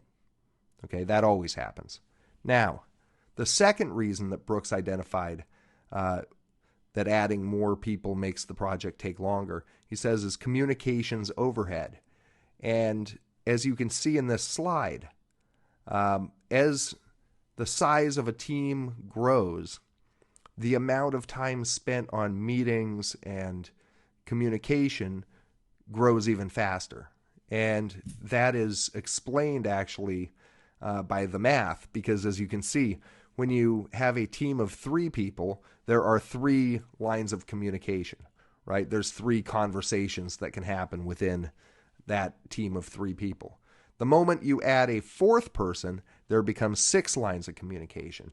And when you add a 5th person to the team, there's now 10 lines of communication, and so forth, and so forth, and so forth.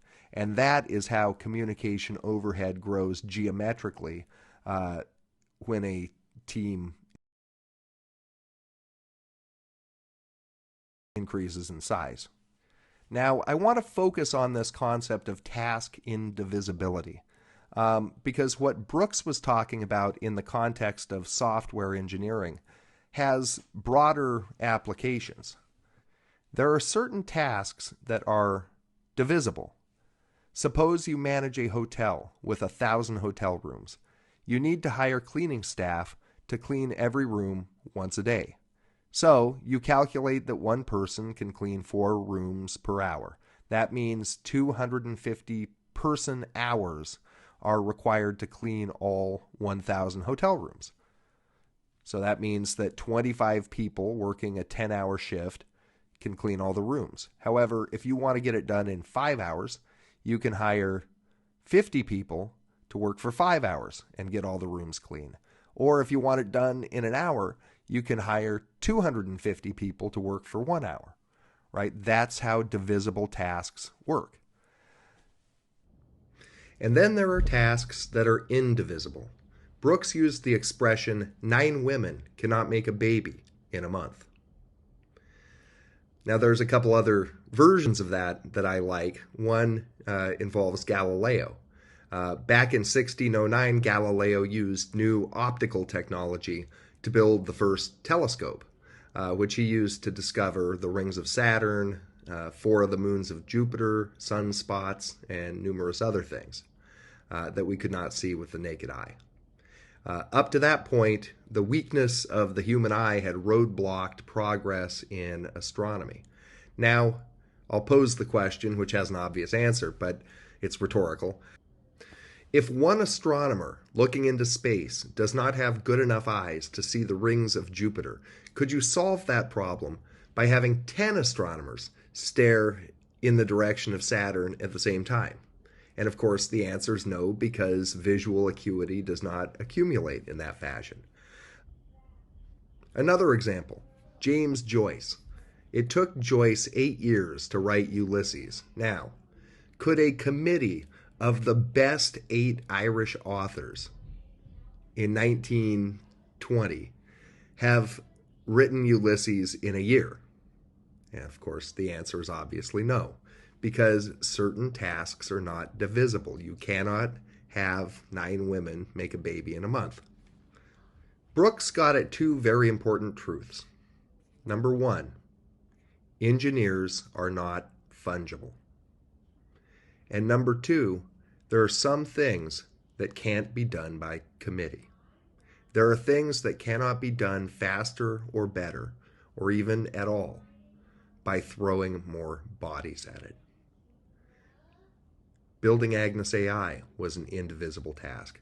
You needed Mac McCartney to spend 5 years figuring out every puzzle front to back.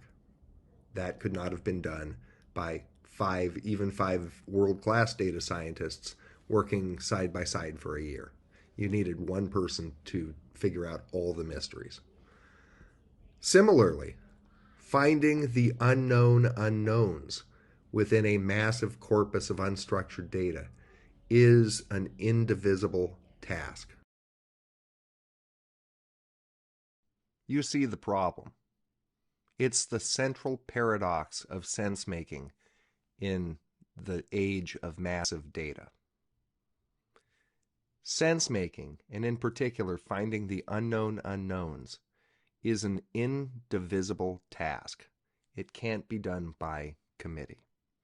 On the other hand, the sheer volume of information that needs to be processed and consumed and analyzed in order to make sense of our world has gotten so big that one human being could not possibly absorb all of it or even a tiny fraction of it.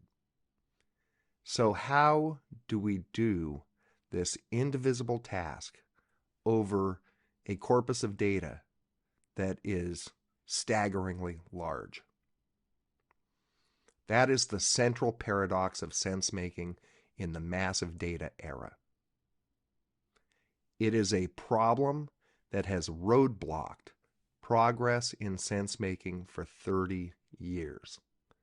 And it is a problem that AGNES AI has solved.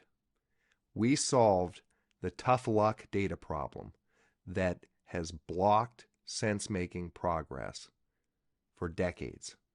And I am going to describe how we solved that problem now. This is a machine learning algorithm flowchart. I mentioned before it was published by the Data Incubator, and it's used by data scientists to figure out which machine learning algorithms to use in which scenarios. It's really a great resource. So let's go ahead and run the experiment. Let's say, and this is exactly the challenge that I posed at the very beginning of this presentation. Let's say we want to search, review, and make sense of 100 million disorganized data files, and we have 24 hours to do it. Okay? And we want to find the unknown unknowns.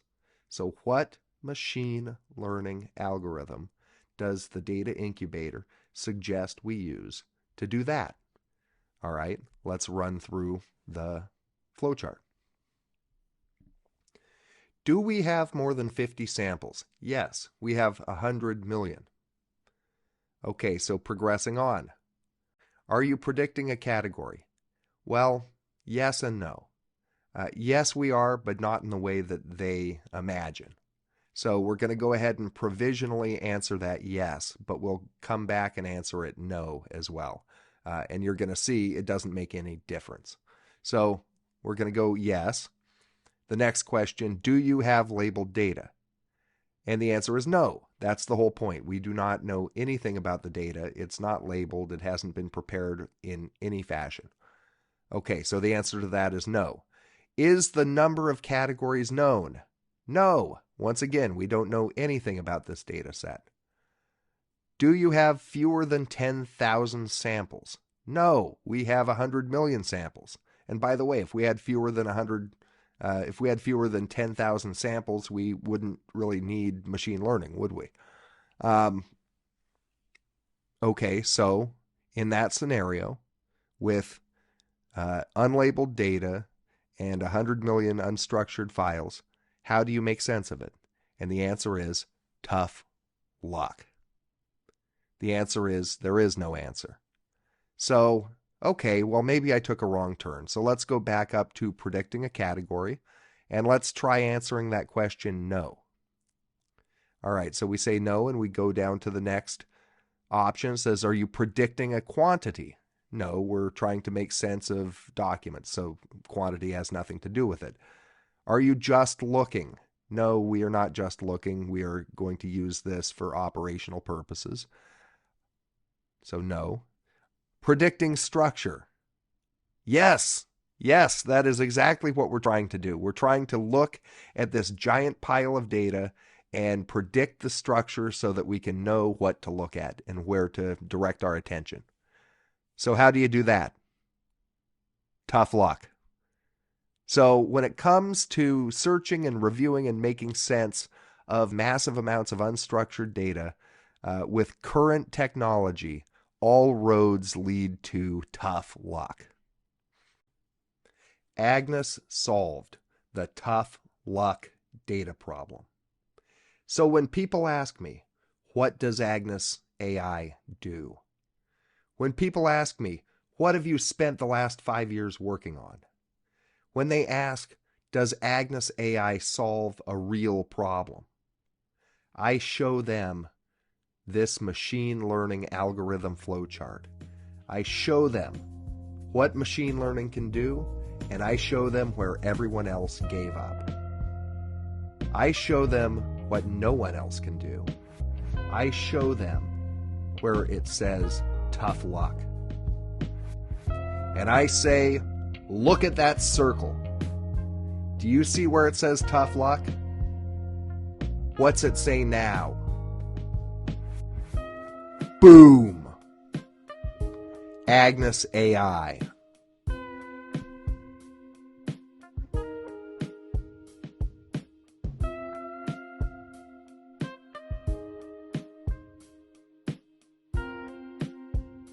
There are reports that there is no evidence of a direct link between Baghdad and some of these terrorist organizations. There are known knowns. There are things we know we know. We also know there are known unknowns. That is to say, we know there are some things we do not know. But there are also unknown unknowns. The ones we don't know, we don't know. Excuse me, but is this an unknown unknown? I'm not. Several unknowns, and I'm just wondering if this is an unknown. I'm not going to say which it is.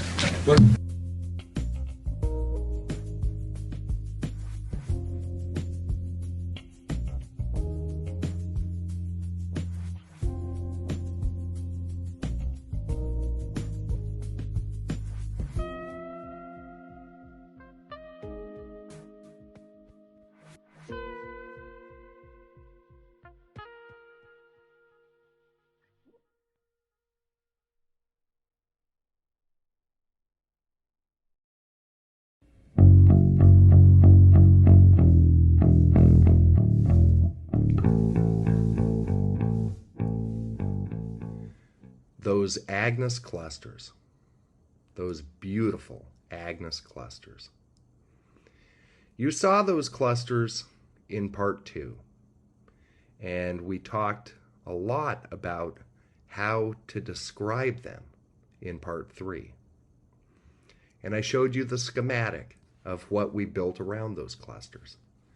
And now I'm going to walk you through the technology. Let's start with content ingestion, which is the bedrock of everything.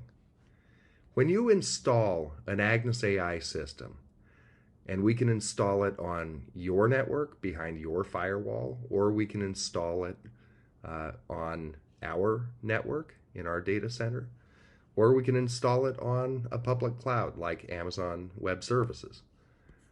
Wherever we install AGNES, you're going to want to fire it up and start using it to search, review, and make sense of unstructured data.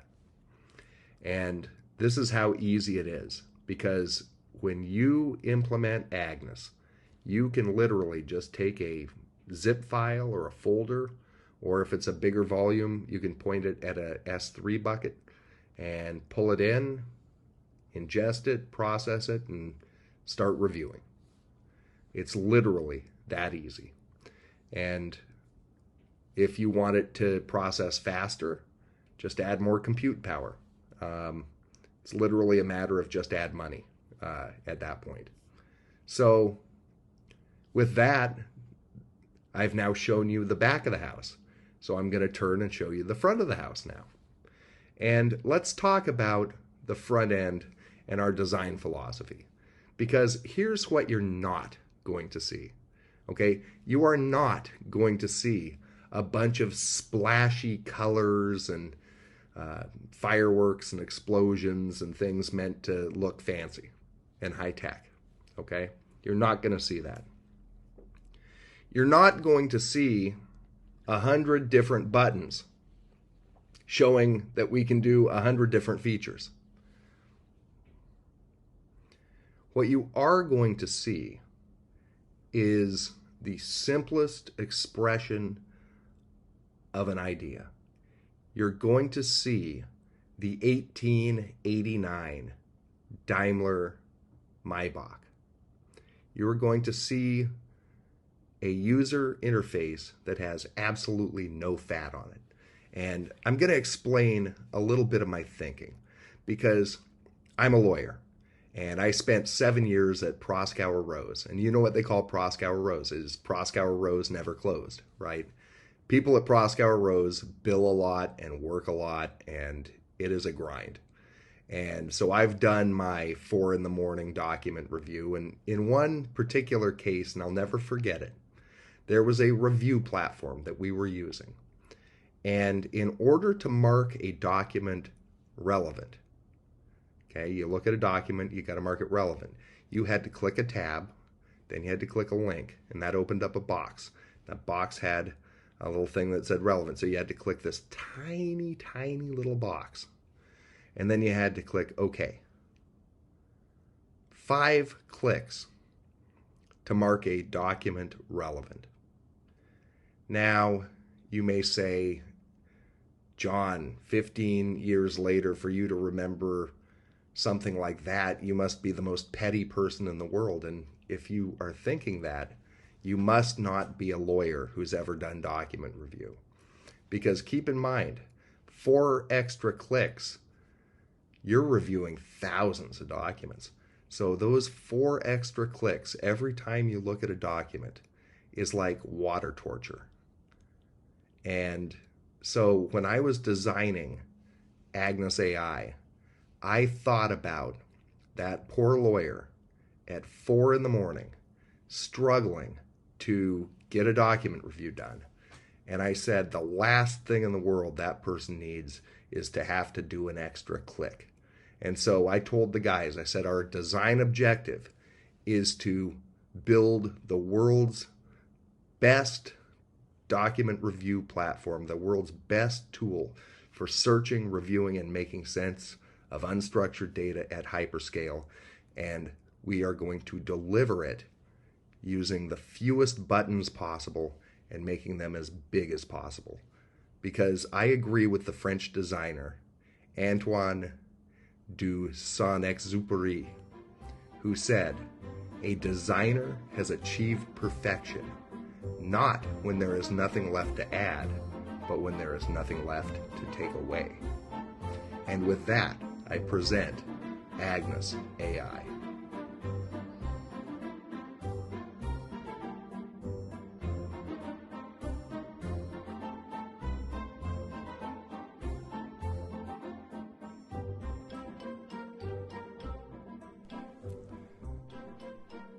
So let's talk about the AGNES AI front end and its ability to scale. Because I've been talking about AGNES AI being able to search, review, and make sense of 10 million, 100 million, a billion files.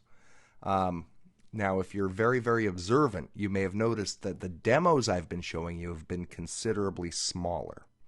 And the reason for that is because we're a small, poor tech company, and we don't have the money to run billion file demos, though I wish we did. So how do I know we can scale? because we have done giant implementations, just not implementations we're allowed to demo. So I am going to show you right now how AGNES AI can cluster 1 million results. So you run a search, you get back 1 million results, and I want to show you how fast we do that. Now, we're going to have to blur this out because it's a client engagement. But what I want to show you is how we can execute a search over 11 million emails and do a search for the word cash that generates over 1 million results. And you can see how fast we cluster those. Ready? Here we go. And just like that. And I will represent to you that I have not doctored these tapes in any way, shape, or form other than blurring them out. So I have not done anything to make it faster. So you see, we run a search over, in this case, 11 million emails. We get over 1 million hits, and we cluster them in a matter of a second or two.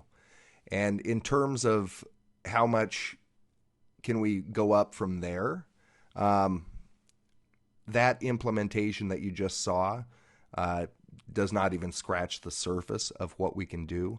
We can trivially expand what you see right there in terms of compute power behind it. We can expand that by 500x without doing a thing to our existing architecture. And then from there, there's a bunch of stuff we could do beyond that. So scalability and the ability to build giant databases is not a concern at all.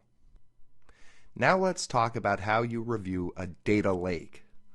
And when you first load up a data corpus on AGNES AI, you're probably just going to want to poke around and just see what's there. So you'll run some searches and see what clusters emerge and just kind of get a sense of the data. Okay, and you may want to do that for an hour or two. Now let me show you a little bit about the functionality of the review setup. Because after you've got done poking around and seeing what's in the data, you're going to want to do a proper review. Let me just talk about the design philosophy behind this. Because when you encounter a pile of data, when you encounter a data lake that you have to review, you're typically going to come to the table with some information, right? You're going to know who some of the key people are. You don't always, but you probably will know some of the key people. You'll probably know some key terms that you think may lead you to relevant evidence or relevant information. And you're going to have a reason for reviewing.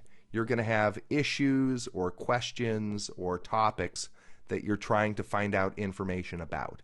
Now, you may learn additional stuff along the way. You may learn unknown unknowns along the way, and we have the ability to adapt on the fly.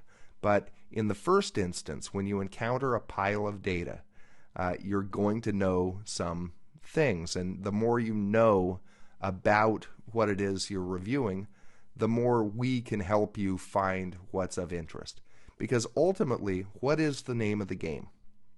And let's think about this for a minute. As we discussed before, making sense of unstructured data and finding the unknown unknowns is an indivisible task. That means one person has to do it. But the pile of data is way too big for one person to review. So what do we do? And the answer to the question is you have to build technology that enables a single human reviewer to budget his or her time appropriately and to spend their time looking at the documents within those 100 million, because you're never going to look at even 1% of those documents. You know that, right? You don't have time to look at 1/10 of 1% of those documents if you have 100 million documents. So that tiny, tiny minority of documents that you're going to be looking at have to be the right documents. And we all know that when you review a pile of data, whether it be 1,000 documents or 10,000 documents or 10 million documents, at the end of the day, at least in court cases, and this may be different for different people, but it's definitely true for court, at the end of the day, however many documents get produced, 10 or 20 documents end up mattering. And it doesn't matter what case it is. Cases come down to 10 to 20 documents, and really they come down to probably 2 or 3 documents. And so you have to find, within that 100 million documents, you have to find the 10 or 20 that actually matter. And so what I'm going to show you right now is a workflow that we devised to maximize the ability of a single reviewer to find the tiny number of gold nuggets within a giant pile of unstructured data. And so that's what I'm going to show you right now. So rubber meets the road. Let's talk about how you conduct a document review of a data lake on AGNES AI. So the first thing you're going to do, let's go ahead and start a new project. And by the way, we're looking at the Enron emails. So this is 500,000 emails. They're the Enron emails, the famous data set. They're the emails that you actually a moment ago saw us loading up. Okay, so we loaded those documents and now we're reviewing them, and there has been absolutely no human engineering in the process. So this has been fully automated up to this point. So now we're looking at the Enron data set. And as mentioned, we can go ahead and just do some initial searches to see what's in there, and you can poke around. So then you get done poking around, and now we're going to go do a proper review. Okay? And you can imagine, if you're a lawyer, this may be document production coming in. If you're an investigator, like if you're in charge of the FTX investigation, you are parachuting in and just loading up everything you can get your hands on. If you're a congressional investigator, it's whatever's coming in via subpoena or other means. You're going to want to load everything up onto a central database. Equity research, you're going to load up all information about whatever companies or markets you're following.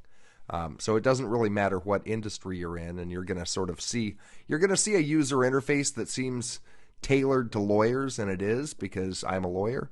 But ultimately, the task that we're all doing is the same. And so, whatever the correct terminology for your industry, it's a trivial change to alter the terminology. So, we may call them witnesses, you may call them sources, or you may call them, whatever you call them. At the end of the day, data is data, research is research, and a lawyer is going to use basically the same tools and techniques that an intelligence officer or an equity researcher is going to use to make sense of a big pile of data. Okay, we're going to review the Enron emails. And imagine you're a lawyer getting an incoming document production, or perhaps you're an investigator coming in and seizing all the servers and looking at the emails to see who to prosecute, or you're a regulator, or whatever the case may be. So you're coming in and you have this 500,000 emails, or it could be 1 billion emails. You got to load them up, and you've seen how to load them up. You can see that's fully automated. So now we're going to do a review. When you conduct a document review, typically there is a reason that you're doing it. In other words, there's a question or an issue or some factual proposition that you're trying to prove or disprove, some reason that you're looking at the data. And so the first thing that you do in this workflow is you say, what are the issues? Issue 1. In this case, we could say securities fraud. You could say fraud relating to barges. You could say lawyers behaving badly if you were investigating Enron. whatever you might be looking into, right? Let's define the issues. All right, now that you've done that, let's go to the next screen. And you see here a place to put in the names of witnesses, place to put in dates, and a place to put in keywords. So when you start a review, you're going to know very often who some of the key people are. I call them witnesses. You could call them sources. But you're going to know some of the key people. You're going to know, very likely, some things that happened. You're going to already know, maybe the date the deal happened, or maybe the date, such and such happened, right? So you're already going to know some of the key events and dates, and so you can populate a timeline. And then finally, you're going to probably know some keywords that will at least get you started down the path of finding things of interest. So we have you put those in. And there's a reason that we have you put those in, and just wait, because you're going to love this.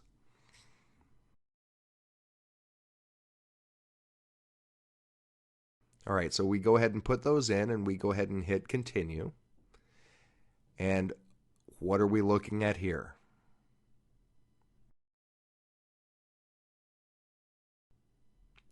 Well, let's go back, and let's go back to the prior screen, and you see the names of the witnesses there. And you see the keywords, right? All right, now let's go back to the next screen, and let's scroll through those items. So what you see there is all the keywords and all the key people that you identified on the previous screen. All right, now, what are you seeing below that? What you're seeing is the clusters that are generated by the clustering engine for each of the key people and key words that you identified. You can think of it as walking through a big warehouse with shelves of banker's boxes, and they have labels, and you're just going to eyeball the labels. You're going to say, I think I want to look at that box, I want to look at that box, and I'd like to look at that box and that box. Because I asked before, what are those clusters? And one way of looking at the clusters is labeled buckets. Okay? So we have 500,000 emails. We put a key person or a key word into the system, and it generates a list of labeled buckets that are full of documents. And what we're doing right here is we're finding the buckets that have labels that appear to be interesting and selecting those. And you can do that, you'll do that with respect to each of the keywords, and you'll do that with respect to each of the key people. And why are we going to all this effort? Why are we going through this exercise? And you'll see in a minute. Because we continue to what we call review mode. Review mode. Because there's two ways to look at data. There's search mode, which is you are proactively going out there and hunting for things of interest. And the other way of looking at data is review mode. And that is where you set up a review system where it feeds you documents. You look at the document, you say hot, warm, or cold, and then it shows you another document, hot, warm, cold.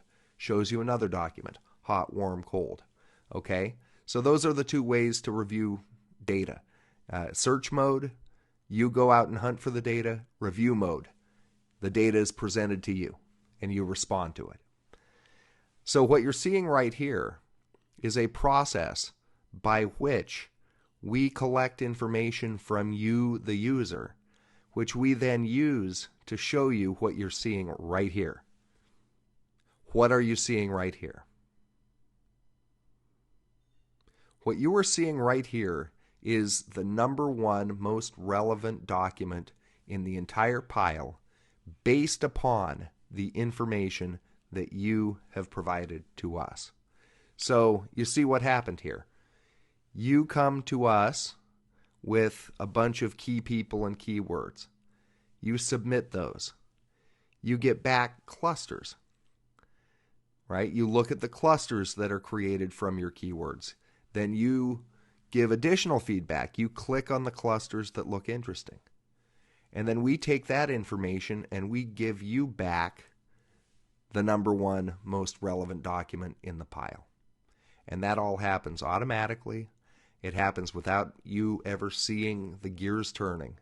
But when you do this and you start reviewing, you see the number one most relevant document in the pile based upon the information you have given us. All right, so you go through and you start reviewing. And if you want to just cruise through, you can just go hot, warm, cold. I think we say hot, relevant, irrelevant, but I always call it hot, warm, cold, which is the way that most lawyers review documents, is they say hot, warm, cold.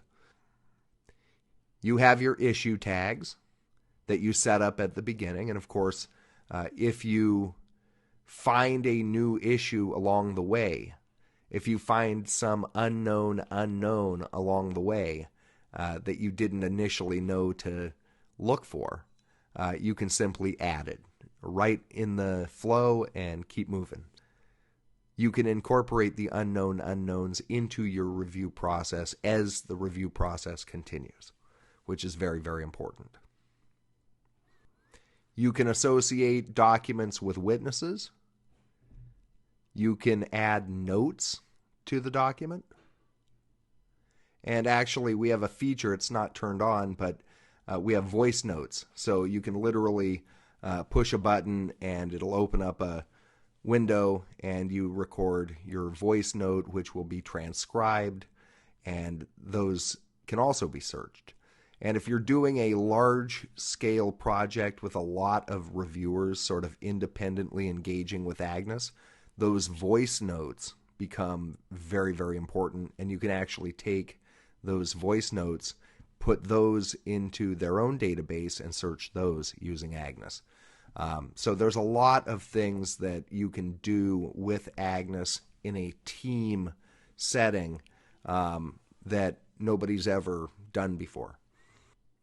So you continue with your review. You mark documents hot, warm, and cold. And by the way, and this is very, very important, when you mark a document hot, the AGNES AI system knows the degree of similarity between that document that you just marked hot and every other document in the corpus. And with that information, we are able to give a rating boost to every document in the corpus that is statistically similar to the one you just marked hot. So what does that mean? It means that every time you mark a document hot, it reshuffles the documents, and over the course of the review, it will bubble up to the top the most relevant documents.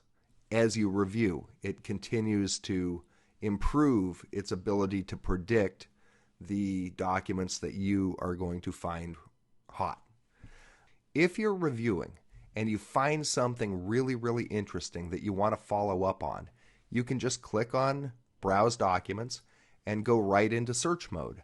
And if in search mode you find something interesting, you can mark the document hot, you can associate it with a witness, you can associate it with an issue, and you can go right back into review mode when you're done searching. And so the nice thing about this process is you can toggle back and forth organically.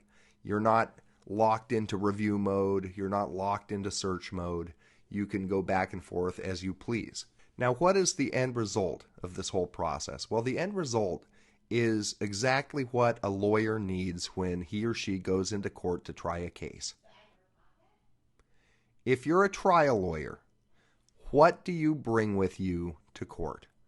What documents or memos do you have on your desk when you go to court for the first day to keep track of what you're doing?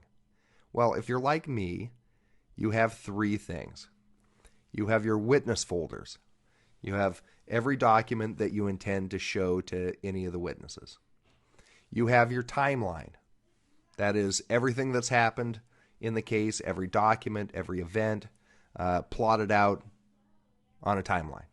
So you got your witness folders, you got your timeline, and then of course you have your outline of proof. That is everything you're responsible for proving or making sure the other side doesn't prove, and all the specific documents and pieces of testimony that are going to help you prove or disprove that point.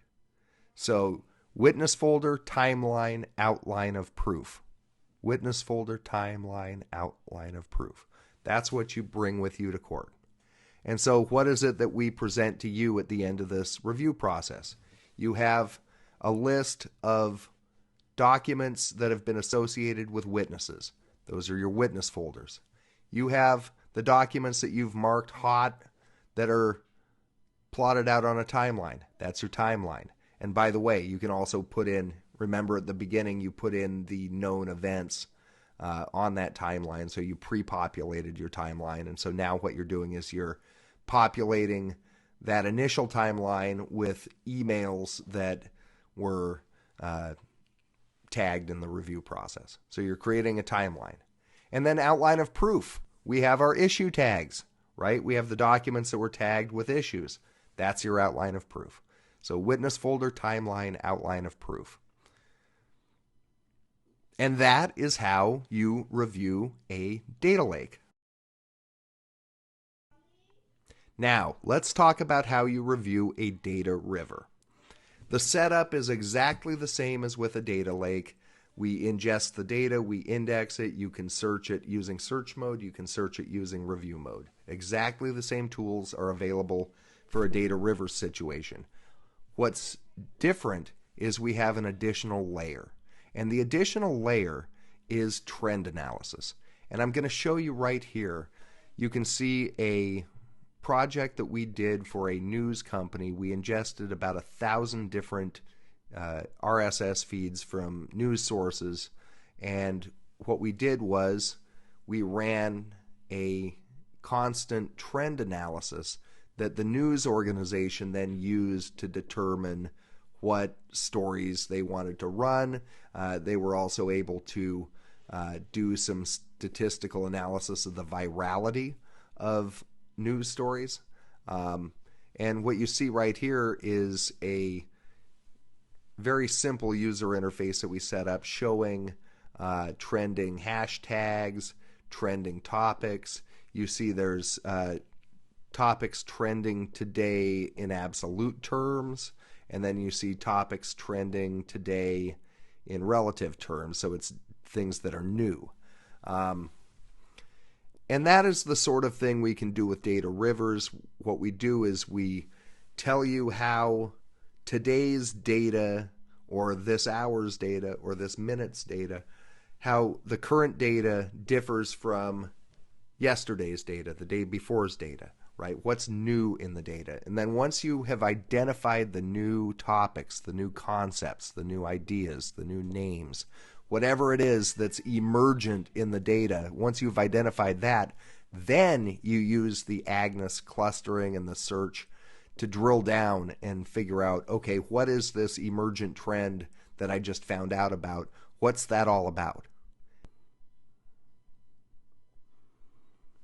At the end of the day, it is possible for a single person or a small group of people to make sense of 100 million or a billion or 10 billion data files. It's possible, but it requires a piece of technology that can enable an individual to look at 100 million emails and be able to identify what is in those emails and to be able to drill down on the topics of interest and spend a maximum amount of time looking at the data that is relevant and minimize the amount of time spent looking at irrelevant things. That is the name of the game when it comes to making sense of huge amounts of data because, as noted, indivisible tasks are indivisible. you can't increase the bandwidth of a human being beyond a certain level, right? A human being can only take in so much information. And so if a human being is going to make sense of 100 million emails, that human being has to have a tool at his or her disposal that will get in front of that person's eyes the richest blend of relevant information extracted from that 100 million emails. And it has to be done using unsupervised machine learning for two reasons. Number one, supervised machine learning is too expensive to deploy on a widespread basis. But number two, unsupervised machine learning is the only kind of machine learning that can show you the unknown unknowns. And in any significant investigation, it's always the unknown unknowns that you have to watch out for.